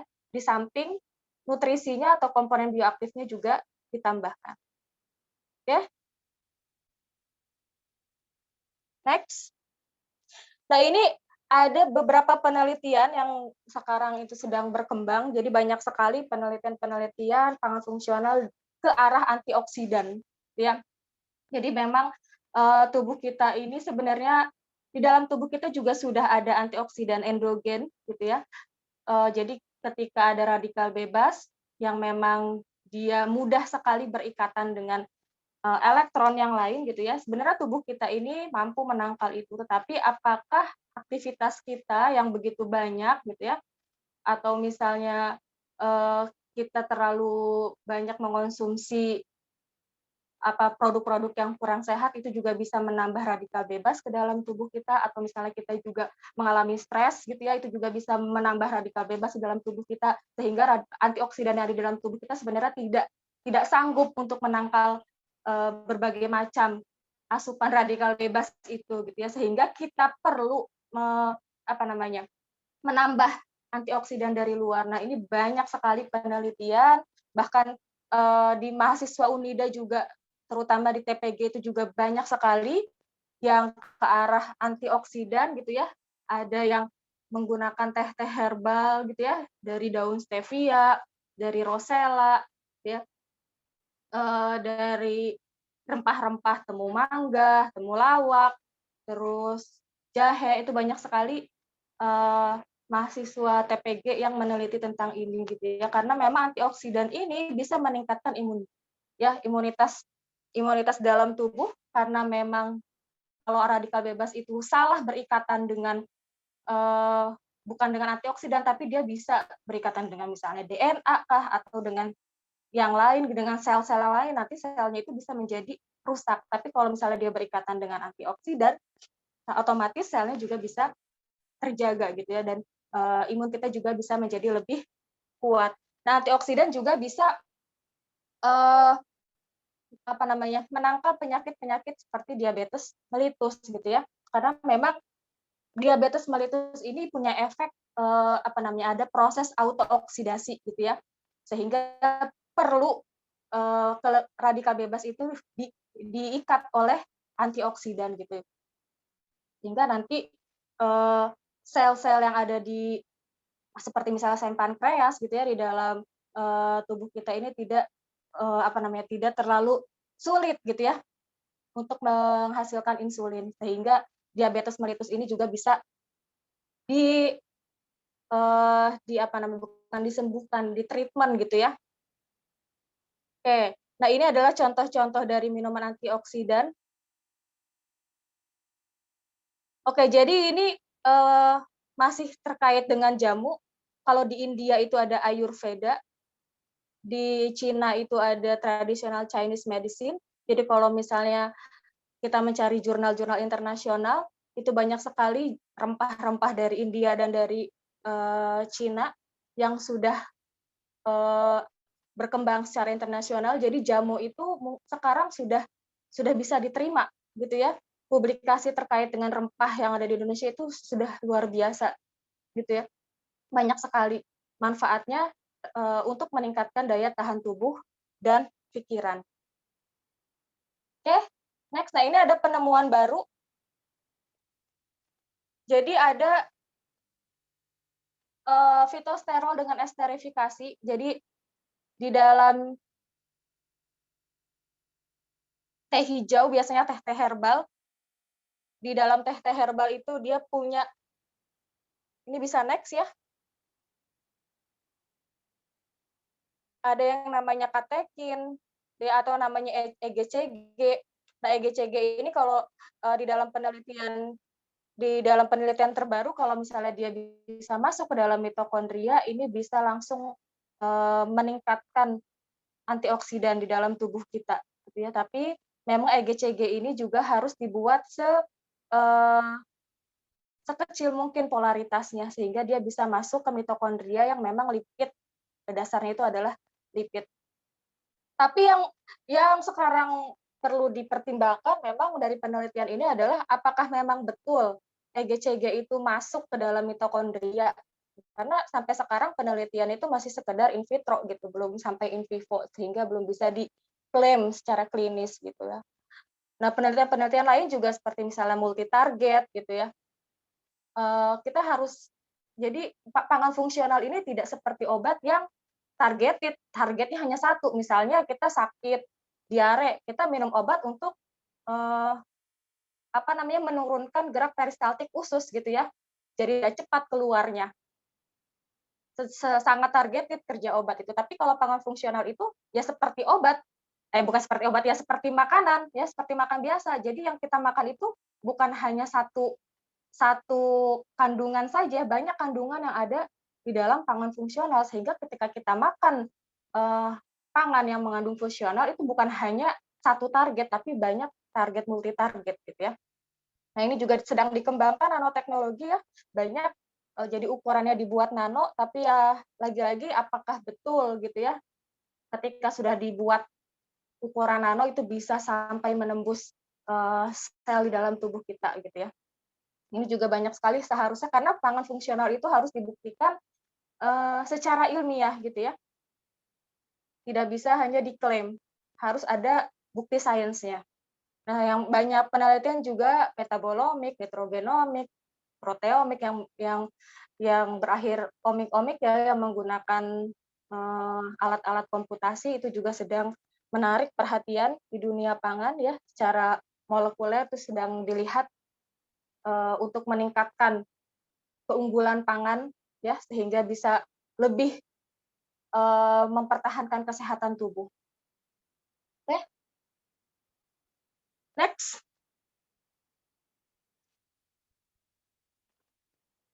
Oke, jadi ini ya, ada faktor pendorong permintaan masyarakat terkait dengan pangan fungsional, karena saat ini memang pertumbuhan penelitian dan perkembangan serta inovasi teknologi itu memang sedang berkembang ya, sehingga perlu untuk meningkatkan pangan-pangan yang ditingkatkan gitu ya, secara teknologi harus diinovasikan gitu. Lalu meningkatnya permintaan makanan ringan, karena tadi salah satu faktornya adalah suka ngemil gitu ya, banyak sekali masyarakat yang suka ngemil, terutama tadi Gen Z, maka produk-produk snack itu sangat diminati gitu, sehingga fortifikasi, enrichment, atau penambahan senyawa komponen bioaktif ke dalam snack-snack tersebut itu sangat dibutuhkan. Lalu konvergensi nutrisi dan rasa, jadi bukan hanya sekedar enak, tapi harus juga bisa diterima secara seluruh organ panca indera gitu ya. Nah, ini juga membuat suatu pangan itu juga menjadi lebih menarik gitu. Lalu pertumbuhan aplikasi yang semakin meningkat. Sekarang memilih makanan itu sangat mudah gitu ya. Ketika kita membuat produk, kita tampilkan di medsos, itu orang sudah bisa melihat gitu. Jadi ada suatu peluang di sana untuk kita lebih meningkatkan pangan itu lebih unggul ya, dengan menambahkan komponen senyawa bioaktif, atau kita mencari bahan-bahan yang memang memiliki nilai tambah ya, atau nilai kebermanfaatan dengan kesehatan dan kebugaran yang lebih tinggi. Nah, produsen makanan dan minuman terus memanfaatkan tren bahan fungsional ini berdasarkan manfaat kesehatan, harus berbasis sains ya, untuk kesehatan secara menyeluruh. Jadi harus ada, sudah terbukti secara sains ya, secara ilmiahnya. Oke, terakhir. Nah, ini ya, jadi ada pesan atau take home message. Jadi makanan ini dapat berkontribusi pada kesehatan kita jika misalnya kita harus ya bersyukur, apapun yang ada di hadapan kita, makanan yang ada di depan kita, itu kita syukuri, kita nikmati, kita enjoy makan itu, gitu ya. Jangan memikirkan makanan yang tidak ada di depan kita. Nah, jadi kita bisa lebih happy memakannya. Terus kurangi aktivitas yang stressful, ya. Terus tingkatkan aktivitas fisik, jangan hanya rebahan ya, karena kalau misalnya kita terlalu banyak impact tapi kita juga kurang dalam melakukan aktivitas fisik, mau sesehat apapun gitu ya, itu jadi tidak bermanfaat, jadi tidak ada kebugaran gitu ya. Jadi ini makanan yang kita konsumsi juga harus diimbangi dengan aktivitas fisik. Nah, pikiran kita juga harus lebih tenang ya. Asupan nutrisi juga harus lebih beragam, jangan itu saja, jangan mie instan. Nah, sekarang mie instan itu ada yang difortifikasi, ada yang ditambah vitamin. Di Jepang itu minuman bersoda itu ditambah antioksidan. Nah, jadi minuman bersoda tidak menimbulkan obesitas. Jadi makanan yang beracun sekalipun kalau ditambah pangan fungsional itu banyak sekali itu di Jepang. Yang nggak sehat itu sekarang banyak sekali ditambahkan komponen-komponen bioaktif gitu ya, untuk meningkatkan keunggulan atau daya sehat gitu ya, kesehatan dan kebugaran dari pangan tersebut. Sesuaikan dengan kondisi tubuh ya. Jadi kalau misalnya kondisi tubuh kita yang tahu ya, kita yang tahu bagaimana kondisi tubuh kita, sehingga itu juga harus disesuaikan dengan diet makanan kita. Oke, itu yang bisa disampaikan terkait dengan pengenalan makanan fungsional ya, atau pangan fungsional. Jadi jangan lupa tersenyum dan bersyukur, karena makanan itu sangat mempengaruhi pikiran dan tubuh kita ya. Terima kasih. Wassalamualaikum warahmatullahi wabarakatuh. Waalaikumsalam warahmatullahi wabarakatuh. Baik, terima kasih Bu Titi atas sharingnya ya tentang pangan fungsional. Tadi sedikit dijelaskan bahwa pangan fungsional itu sebetulnya pangan biasa tetapi memiliki khasiat tertentu ya. Jadi selain sebagai zat gizi dia memiliki khasiat tertentu, tapi memang tidak bisa diklaim saja ya. Jadi harus dibuktikan secara ilmiah. Tapi saya juga masih penasaran nih, kalau trennya ya tadi kembali lagi ke pemateri pertama ya Bu Rosi. Kalau generasi Z bagaimana nih tren pangan fungsionalnya gitu ya. Jadi mungkin nanti bisa didiskusikan bersama ya.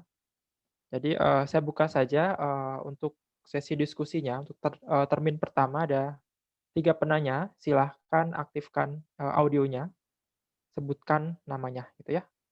Untuk, 3 termin pertama silahkan.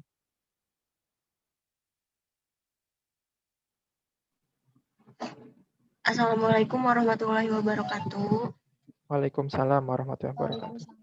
Bapak izin bertanya, saya Indri Nur Aini dari TPG 18.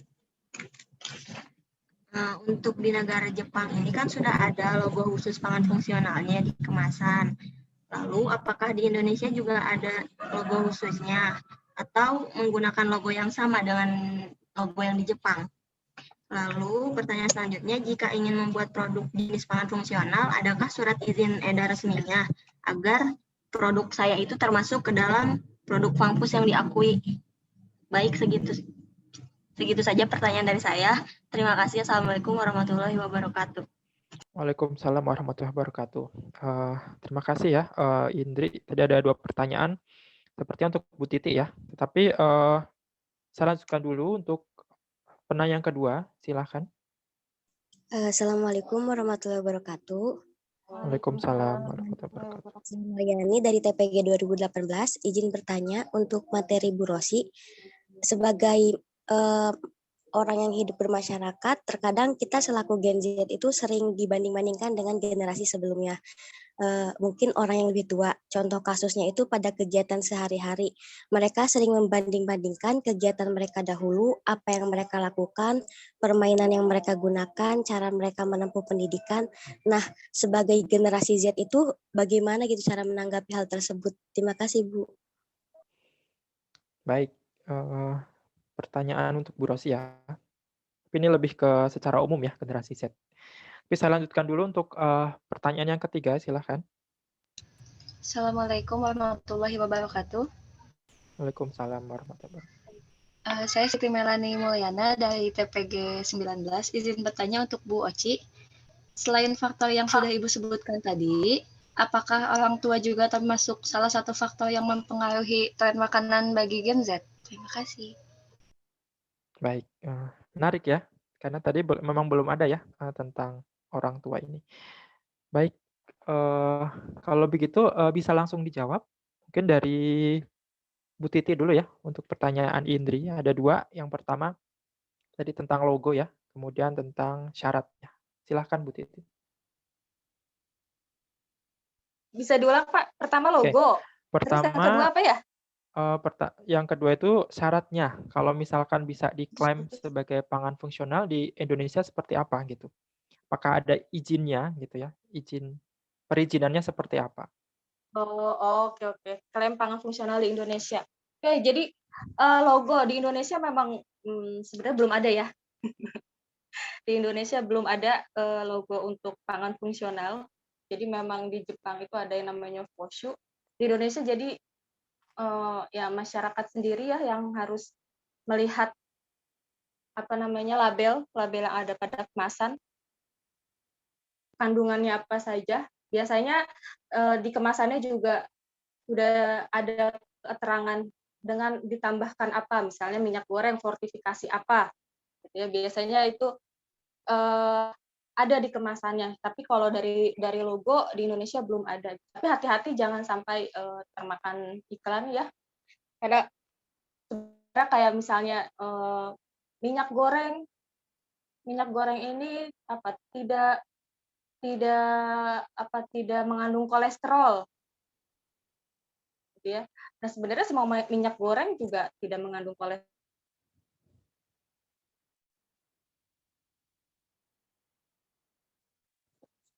Halo, Bu Titi. Oke, halo? Oke, bisa dilanjut. Oke, jadi tidak minyak goreng memang minyak goreng itu tidak mengandung kolesterol gitu ya, karena memang di tumbuhan itu adanya fitosterol. Jadi kalau misalnya seperti itu hati-hati, tapi kita bisa melihat dari kemasan. Nah, untuk di Indonesia sendiri gitu ya, memang regulasinya sudah lama sekali dibuat ya oleh BPOM terkait dengan klaim pangan fungsional. Jadi yang paling penting pangan fungsional ini yang pertama dia harus bisa bertanggung jawab gitu ya secara ilmiah, apakah betul produk tersebut punya klaim kesehatan. Seperti misalnya yang sekarang sudah membesar itu kelor ya, daun kelor itu sekarang Kelorina, ya ada salah satu perusahaan Kelorina itu memang dia punya di kemasannya itu ada yang namanya poin-poin kandungan ya, nutrisinya, semua asam aminonya dia sudah cek, dia sudah teliti kandungan di dalamnya ada apa saja ya. Terus itu berupa serbuk ya, daun kelor yang dijadikan serbuk, dari mulai metodenya juga itu di dalam kemasannya juga dilampirkan gitu ya. Nah, itu sebenarnya yang paling bisa gitu ya, karena memang di Indonesia tidak ada belum ada gitu ya, kalau misalnya kita mau mengeluarkan izin produk pangan fungsional yang memang betul-betul seperti di Jepang itu belum ada gitu ya. Tapi kita sebagai konsumen harus cerdas gitu ya, memang kalau memilih produk di Indonesia harus cerdas, harus tahu apa ini kandungannya gitu ya. Betul tidak dia bisa memberikan efek kesehatan bagi tubuh gitu. Memang tataran sekarang yang di Indonesia ini masih berupa penelitian in vitro ya. Jadi penelitian banyak sekali sebenarnya yang melakukan penelitian in vitro, tapi yang memang dijadikan klinis itu belum terlalu banyak. Tapi ya seperti misalnya rempah-rempah itu kan memang sudah dari tahun ke tahun ya, sudah punya efek yang memang melekat ya. Jamu, seperti misalnya jamu itu memang sekarang sudah banyak sekali penelitian yang sudah dibuktikan sehingga pangan fungsional itu menjadi common untuk jamu. Nah, tapi kalau misalnya kita seperti misalnya tepung yang ditambahkan vitamin A ya. Nah, kita harus tahu betul ini apa vitaminnya, ditambahkannya dengan cara seperti apa, karena vitamin itu sangat rentan terhadap suhu misalnya. Kalau misalnya ditambahkan ke tepung, kira-kira masih berfungsi apa tidak, misalnya gitu ya. Itu kalau di Indonesia kita harus pintar-pintar. Tapi di Indonesia ini juga sekarang sedang berkembang pesat ya penelitian-penelitian itu. Makanya yang diperlukan sekarang berkoordinasi dengan para industri. Nah, sekarang juga sedang dilakukan ya, banyak sekali industri yang meminta permintaan pasar gitu ya, dengan cara menambahkan fortifikasi mikronutrien ke dalam bahan produk ya. Sehingga kita harus cerdas-cerdas memilah bahan pangan yang memiliki nilai fungsional. Itu Pak Fakih? Sudah ya? 2 ya? Ya, sudah 2, Bu. Oke, jadi sudah terjawab ya tadi pertanyaan pertama. Memang di sini belum ada ya logo khususnya. Paling tadi dijelaskan bahwa lebih ke labelnya ya. Jadi harus ada pertanggungjawabannya. Jadi izinnya ada izin label. Kalau tadi ada vitamin C ya memang harus ada gitu ya vitamin C-nya. Kalau misalkan tidak ada ya berarti tidak mendapatkan izin gitu. Mungkin seperti itu. Oke, lanjut saja ya untuk pertanyaan kedua untuk Ibu Rosi. Silahkan Bu Rosi. Kedua dan ketiga ya langsung saja. Ya baik, terima kasih Pak Fakih. Tapi sebelumnya saya mohon izin menyapa untuk Bu Tiana, Kaprodi kita. Terima kasih untuk menyempatkan diri menghadiri kegiatan ini, juga Ibu Sri Rezeki selaku Wakil Dekan 2 FIPAL, lalu ada Ibu Erna, Bapak Pak Rifki, mohon maaf Pak Rifki ya, dan juga Ibu Halimah, terima kasih atas kesediaannya meluangkan waktu. Baik, saya coba untuk menjawab. Pertama itu dari Naryani ya, bagaimana supaya kita nih tidak dibandingkan ya, mungkin Gen Z versus generasi sebelumnya kayak gitu ya. Ini jadi mungkin agak menyimpang dari kompetensi saya gitu ya. Tapi cuma coba saya share aja sih. Jadi mungkin kita ya sebagai yang dibandingkan gitu, baiknya dalam tanda kutip meningkatkan kapasitas diri sih. Meningkatkan itu artinya kita banyak belajar, kita banyak baca buku, kita banyak ngaji gitu ya, supaya jiwa kita itu lebih besar gitu ya. Kemudian mindset kita tuh tidak sempit dan kita menjadi lebih terbuka terhadap semua fenomena yang kita hadapi di dalam hidup kayak gitu. Nah, kalau misalnya kita mulai terbuka nih pikirannya dan kita tidak menerima segala sesuatu yang menimpa hidup kita tuh dengan sempit ya, dengan sempit dada, sempit pikiran, insya Allah itu semua akan lebih ringan gitu. Jadi misalkan nih kita dibandingkan, oh ya udah pikirnya gini ya, mungkin orang tua atau kakak-kakak kita belum paham bahwa sebenarnya nggak boleh membandingkan antara satu orang dengan orang lain karena masing-masing orang punya kelebihan gitu ya, sebagaimana mereka juga punya kekurangan. Artinya kita meningkatkan dulu kapasitas diri kita kayak gitu. Kalau saran saya seperti itu. Jadi bisa banyak baca buku, bergaul dengan lingkungan orang-orang yang baik, ikut ngaji gitu ya. Biasanya dengan lingkungan yang baik kita juga akan terbentuk menjadi pribadi yang baik gitu. Nah, yang kedua, kalau kita sebagai orang tua ataupun kakak ya jangan juga gitu ya membandingkan diri kita dengan orang lain kayak gitu, atau orang lain dengan diri kita, karena setiap orang punya cerita hidupnya, punya kelebihan dan kekurangan yang sudah Allah berikan kayak gitu. Nah, terus bagi kita juga yang dibandingkan, ya buktikan saja dengan prestasi gitu ya. Kemudian kalau khusus kepada orang tua ya, kalau di surat Luqman gitu disebutkan bahwa kita itu harus beradab sebaik mungkin kepada orang tua, bahkan kepada orang tua yang, kalau di dalam Islam ya, orang tua yang musyrik saja, yang menyekutukan Allah, kita wajib untuk berakhlak terbaik gitu, apalagi dalam tanda kutip cuma sekedar dibandingkan kayak gitu. Jadi intinya sih lapangin aja dadanya gitu ya, maksudnya ya udah sih sabar aja gitu, sambil ngasih bukti kalau kita tuh juga punya prestasi dengan cara kita, tapi tetap dengan menunjukkan akhlak terbaik kayak gitu. Itu karena itu diperintahkan ya di dalam agama kita kayak gitu ya. Naryani mungkin yang kedua, Melani ya, apakah orang tua ini berpengaruh terhadap tren makanan? Ya tentu ya, tapi mungkin gini, tadi saya cek ulang ya setelah Melani bertanya, belum ada referensi khusus kaitan antara orang tua dengan tren generasi Z kayak gitu. Jadi memang yang kita diskusikan siang ini tuh spesifik pada generasi Z, sehingga apa-apa yang saya sampaikan saya usahakan ada referensinya gitu, karena biasanya referensi itu sudah berdasarkan, minimal dia berdasarkan survei kalaupun tidak berdasarkan penelitian kayak gitu.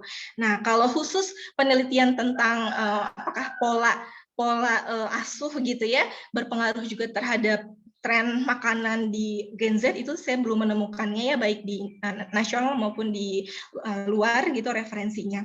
Tapi kita perlu memegang prinsip ya, kalau kita belajar biologi kan ada istilah fenotip sama dengan genotip plus lingkungan ya. Jadi apa yang tertampakkan dari diri kita itu sesungguhnya adalah genotip, gen ya, turunan orang tua, genetik gitu ya, plus lingkungan. Jadi sebenarnya yang tadi saya sampaikan, faktor-faktor yang 6 itu tuh lebih ke arah lingkungannya. Tapi genetiknya, genotipnya itu tidak saya bahas. Tapi secara prinsip keduanya, baik genotip maupun lingkungan, pasti dia akan mempengaruhi appearance atau penampilan atau bagaimana cara kita hidup saat ini begitu. Itu aja mungkin, mudah-mudahan menjawab. Terima kasih. Baik, terima kasih Bu Rosi. Jadi itu ya jawabannya, ternyata memang sebetulnya ada ya pengaruh orang tua terhadap tren makanan ya. Mungkin saya lanjutkan saja untuk termin kedua, untuk 3 penanya silahkan. Assalamualaikum warahmatullahi wabarakatuh. Waalaikumsalam. Izin bertanya, apakah semua bahan pangan dapat dicampurkan bioaktif untuk menghasilkan pangan fungsional atau ada beberapa bahan pangan yang tidak dapat dicampurkan? Sehingga ketika dicampurkan itu menimbulkan efek bahaya dalam tubuh. Terima kasih. Baik, dari Lola ya. Mungkin ini untuk Bu Titi ya. Apakah bahan pangan bisa dicampurkan, maksudnya dicampurkan dengan bahan aktif gitu ya? Atau bisa juga dia justru menimbulkan racun seperti itu ya? Oke, silahkan. Ini Ayub ingin bertanya. Ya, selamat sore. Saya ingin mengajukan pertanyaan kepada Bu Titi. Apakah tindakan kita sebagai orang awam, misalkan bertemu ataupun menjenguk ke ahli keluarga maupun kerabat kita di rumah sakit dan menemukan menu pemakanannya di sebagian besar berisi goreng-gorengan, bahwa kita tahu goreng-gorengan itu penyumbang karsinogen terbesar kedua setelah cara proses dibakar. Jadi paling beresiko beresiko karsinogen dibakar, kemudian digoreng, baru dipanggang, rebus, dan terakhir kukus. Dan yang kedua, untuk Bu Titi dan Bu Rosi juga kalau boleh ikutan jawab mengenai plant-based meal atau plant-based diet atau biasa diet pangan berbasis nabati. Nah, kalau untuk Bu Rosi, pertanyaannya adalah plant-based meal ini cenderung tren anak milenial dan Gen Z belakangan ini. Apakah dapat diterima oleh masyarakat Indonesia nantinya, mengingat negara kita adalah negara berbasis agraria, selain juga kaya dengan hasil lautnya. Nah, untuk Bu Titi, apakah plant-based meal ini atau plant-based diet ini dapat mencegah atau menghambat resiko terjadinya COVID-19? Terima kasih. Baik, mudah-mudahan dimengerti ya pertanyaannya. Tadi ada 2. Jadi yang pertama adalah tentang adab ya ketika hubungannya dengan gorengan tadi ya untuk Bu Titi. Itu bagaimana, kemudian yang kedua adalah tentang plant-based meal ya. Itu untuk Bu Rosi dan Bu Titi. Mungkin satu lagi dulu ya, satu pertanyaan lagi untuk termin yang kedua, silakan. Bapak, mohon maaf izin bertanya. Ini siapa nih? Erwin ya? Iya, Pak. Oke, silakan. Nama saya Erwin Setiawan. Ibu izin bertanya mengenai di masa pandemi saat ini, apakah ada makanan khusus, makanan fungsional gitu, yang lebih untuk mencegah dari virus COVID ini? Terima kasih, Bu. Ya. Jadi ada 3 pertanyaan ya. Untuk Erwin tadi tentang makanan ya untuk khusus pandemi. Berarti untuk Bu Titi ya. Baiklah, mungkin dari pertanyaan Lola dulu ya. Silahkan dijawab Ibu Titi. Pak Fakih bisa minta tolong diulang pertanyaannya? Punten, putus-putus. Oh ya, tadi itu Lola menanyakan bahan pangan gitu ya. Jadi ada bahan pangan yang dicampur dengan apa tadi? Metabolit sekunder ya? Oh. Maksudnya dia apakah dia bersifat ada yang racun atau bagaimana gitu? Oke. Jadi sebenarnya untuk pertanyaan ini, semua komponen bioaktif, ya senyawa bioaktif itu punya manfaat, tapi bisa disesuaikan dengan kondisi tubuh masing-masing. Ya. Jadi tidak bisa menyalahkan makanan, ya karena makanan itu punya manfaat. Yang salah biasanya lifestyle kita, kadang berlebihan, atau misalnya kadang kita memiliki penyakit bawaan, atau kadang kita memiliki, atau kadang cara pengolahannya gitu ya. Seperti misalnya kedelai kedelai itu kan dia mengandung fitoestrogen. Nah, kalau untuk perempuan yang masa-masa produktif itu sebenarnya bagus, tapi kalau terlalu banyak itu justru bisa seperti bumerang. Justru dia bisa memicu endometriosis gitu ya.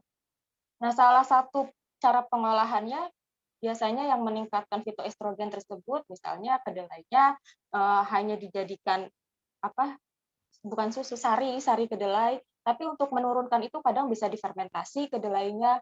Jadi atau misalnya kimchi ya, sawi, kalau misalnya garamnya terlalu banyak buat kondisi yang hipertensi itu juga tidak baik.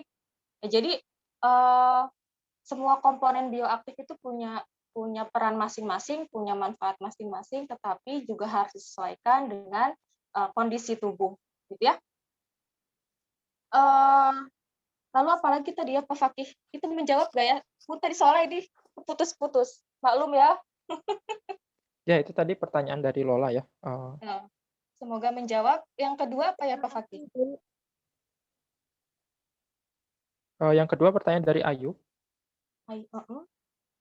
tentang tindakan orang awam ketika ada yang menjenguk keluarganya, tetapi yang diberikan adalah gorengan gitu.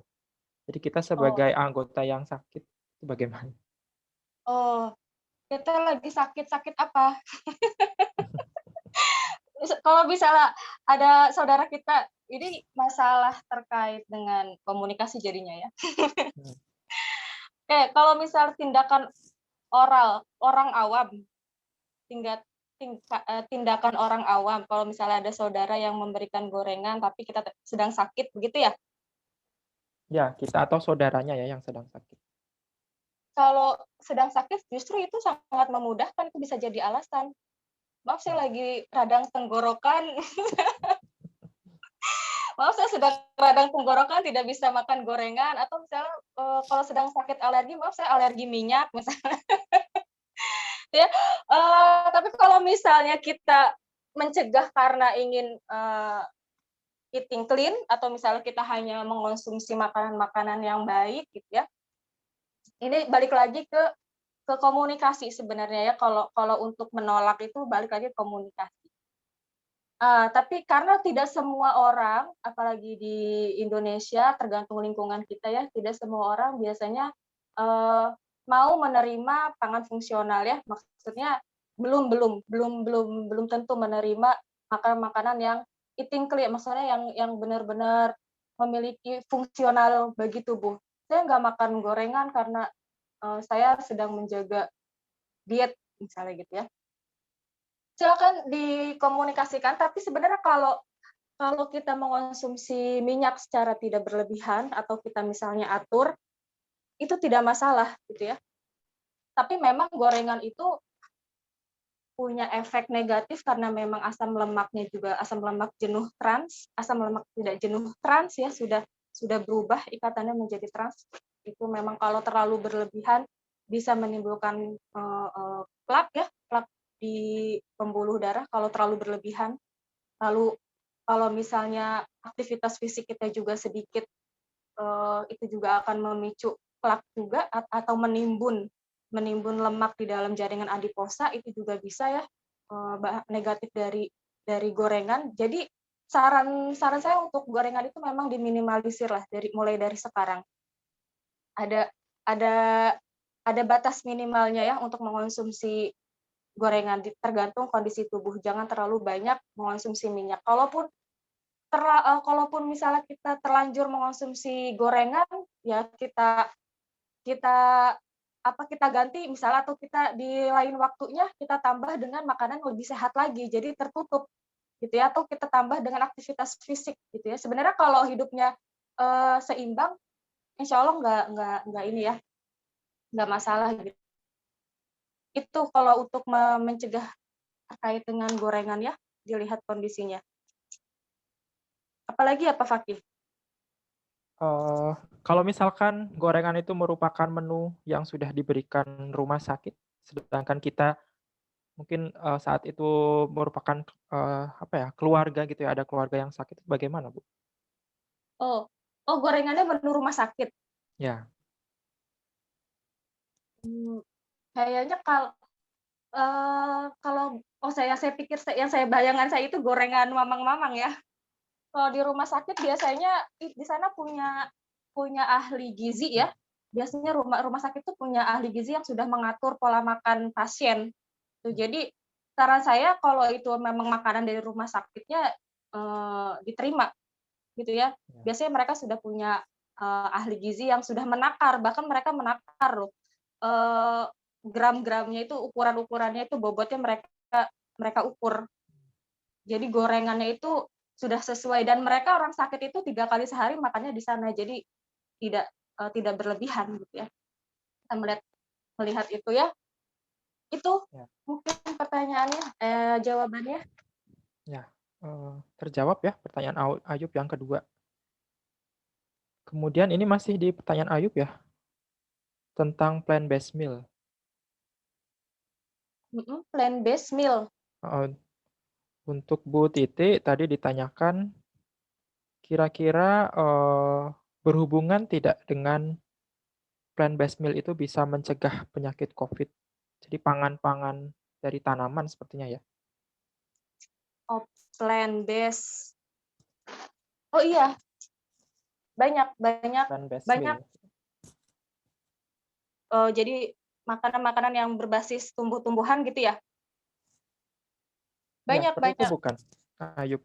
Yang saya tangkap sih seperti itu ya tadi. Maksudnya begitu ya, kalau maksudnya seperti itu, banyak. Tumbuhan itu punya senyawa bioaktif yang luar biasa, senyawa antioksidan yang luar biasa, daun kelor yang dari segi pertumbuhannya sangat cepat, di sana juga punya manfaat antioksidan yang sangat tinggi, rempah-rempahan, jahe, temulawak, kunyit itu juga punya. Masya Allah, itu antioksidannya luar biasa tinggi gitu ya. Dan memang sumber utamanya biasanya dari nabati kalau untuk antioksidan. Jadi tidak diragukan ya. Kalau untuk di masa COVID-19 ini banyak sekali gitu ya. Bahkan ada penelitian secara bioinformatika ya, meneliti rempah-rempah, terus daun kelor, terus kayak buah-buahan, sayur-sayur itu kan dari tanaman itu banyak sekali mengandung flavonoid, katekin, antioksidan, fitosterol, polifenol, ya itu banyak sekali. Itu bisa dimanfaatkan dan sangat cocok untuk di masa COVID-19 seperti ini. Ya. Termasuk sayur buah, Bu ya, kacang-kacangan itu kan bisa. Betul. Ya. Baik, terjawab ya dari untuk Bu Titi. Kemudian tadi juga ada pertanyaan untuk Bu Rosi ya, tentang plant-based meal juga. Baik, kalau tidak salah tadi plant-based meal itu ada peluang atau tidak berkembang di Indonesia gitu ya, Ayub ya? Untuk generasi Z, Bu. Generasi Z, ya betul. Kalau tadi di slide hampir terakhir, memang kalau di luar negeri ya, di negara-negara maju terutama, generasi Z itu memang cenderung ke plant-based meal, begitu. Cuma kalau di kita sepertinya agak terlambat ya, meskipun sudah ke arah sana gitu ya. Nah, beberapa pangan yang sudah beralih ke plant-based meal, contohnya patty nabati gitu ya.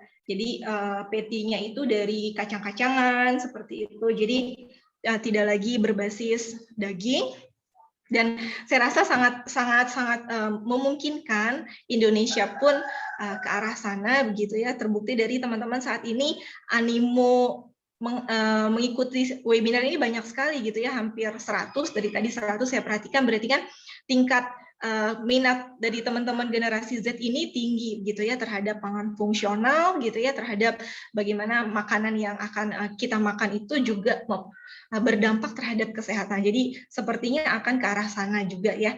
Cuma mungkin di sini yang perlu kita note bahwa sebaiknya berimbang ya, tidak harus menjadi vegetarian juga, karena beberapa zat gizi ya, bahkan banyak zat gizi justru tingkat penyerapannya itu lebih baik ketika sumbernya itu dari hewani kayak gitu. Jadi belum tentu juga kalau misalnya kita mengklaim pangan kita itu vegan gitu ya, vegetarian itu adalah yang terbaik, belum tentu, karena dari segi bioavailability di dalam tubuh ya, misalkan sama-sama besi gitu ya, antara besi dari daging merah gitu ya dengan besi dari kacang-kacangan, tingkat penyerapan itu masih lebih bagus zat besi dari daging merah seperti itu. Sehingga kalau kita sih melihatnya harus proporsional saja begitu.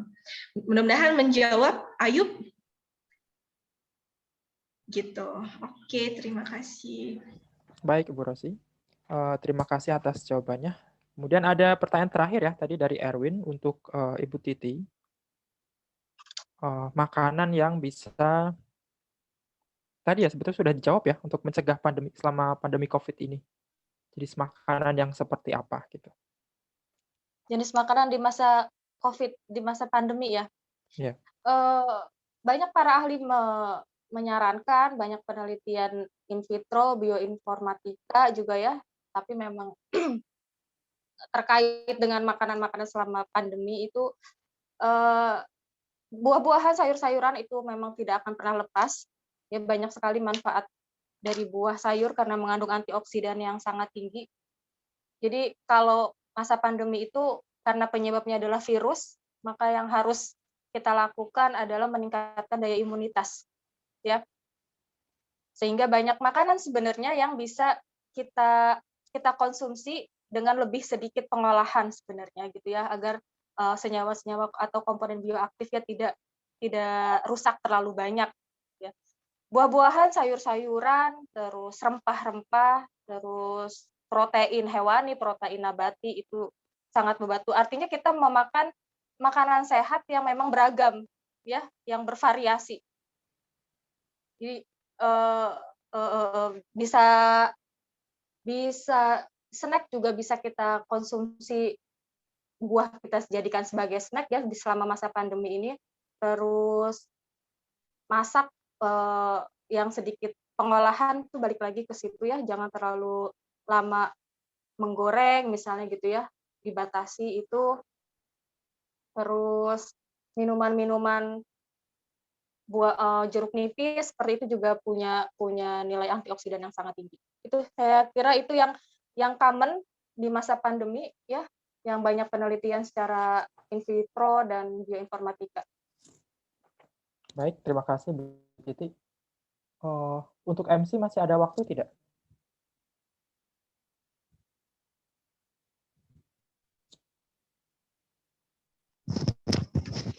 Sepertinya sudah cukup, Pak. Oh, sudah habis ya? Ya.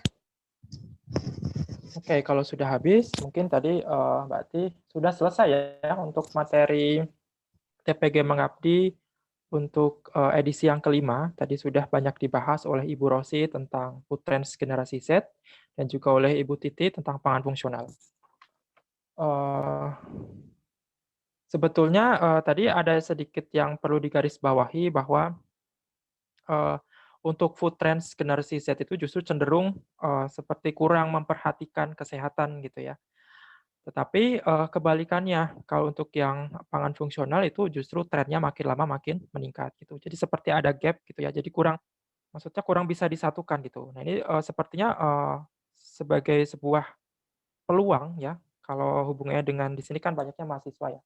Mungkin bisa dikembangkan pangan fungsional yang bisa diminati oleh generasi Z. Ya, dengan tadi ciri-cirinya kan sudah dijelaskan ya oleh Ibu Rosi bagaimana dia harus secara visual menarik dan segala macam gitu. Mungkin itu saja. Kemudian yang terakhir dari saya ngambil kutipan dari Hippocrates ya. Beliau menjelaskan bahwa let's food be thy medicine and let's medicine be thy food. Ya, biarkanlah makanan menjadi obatmu dan obat menjadi makananmu.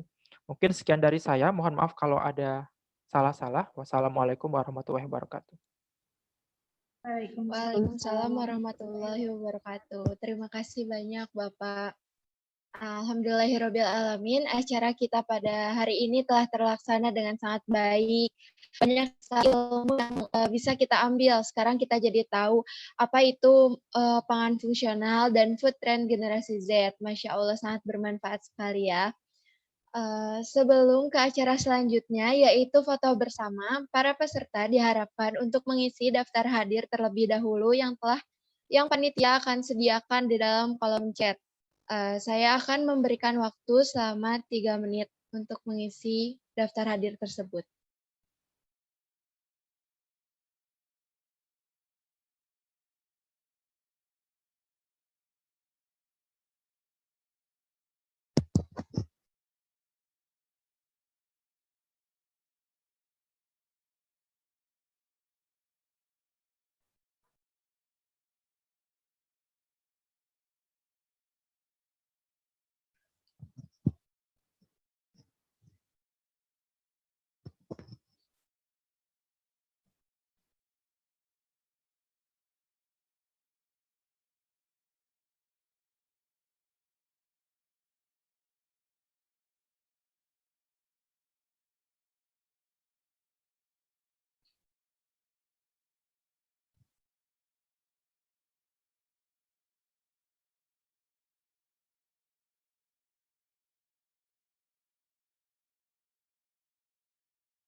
Saya akan menginformasikan bagi para peserta yang telah mengikuti rangkaian kegiatan program teknologi pangan dan gizi mengabdi ini minimal 3 kali dengan catatan telah mengisi daftar hadir sebanyak minimal 3 kali akan mendapatkan e-sertifikat yang nantinya akan dikirimkan oleh pihak panitia pada grup WhatsApp teknologi pangan dan gizi mengabdi setelah seluruh rangkaian kegiatan TPG mengabdi ini selesai.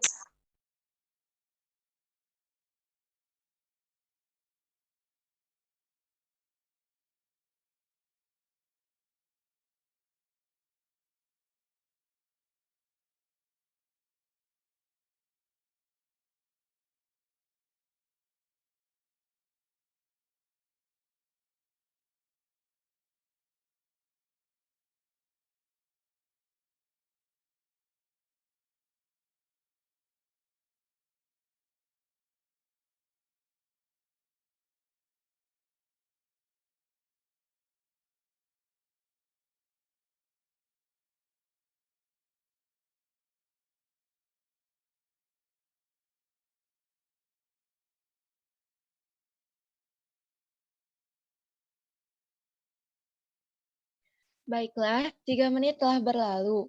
Untuk seluruh peserta diharapkan untuk mengaktifkan kameranya, karena sesi foto bersama akan segera dimulai.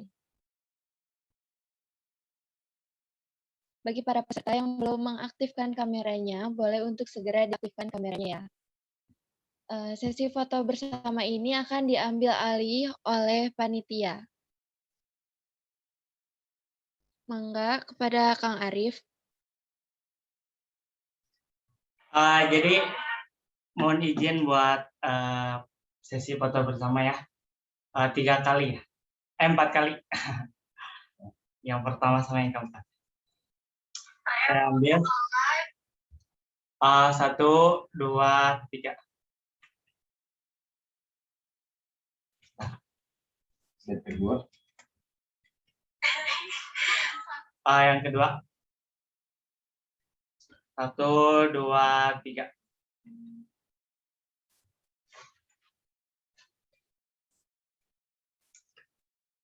Yang ketiga. 1, 2, 3.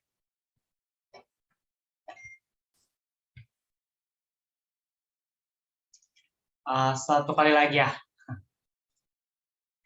1, 2, 3. Oke, makasih.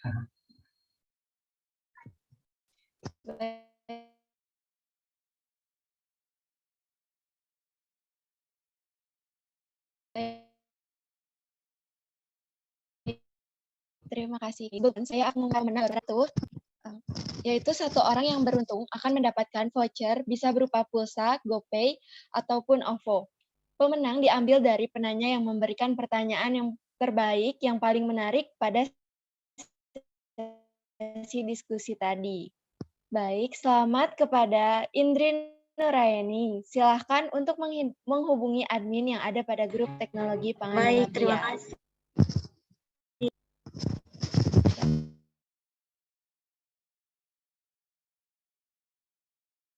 Semoga dengan adanya webinar kali ini dapat memberikan ilmu dan juga pengetahuan baru bagi masyarakat terkait teknologi pangan dan produknya, terkait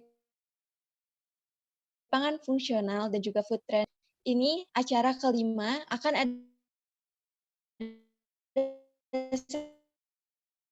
satu acara pelatihan terakhir lagi pada minggu berikutnya dengan tema dan pemateri yang luar biasa. Saya Melva Isnamit undur diri. Mohon maaf jika ada kesalahan, karena kesalahan datangnya murni dari diri saya.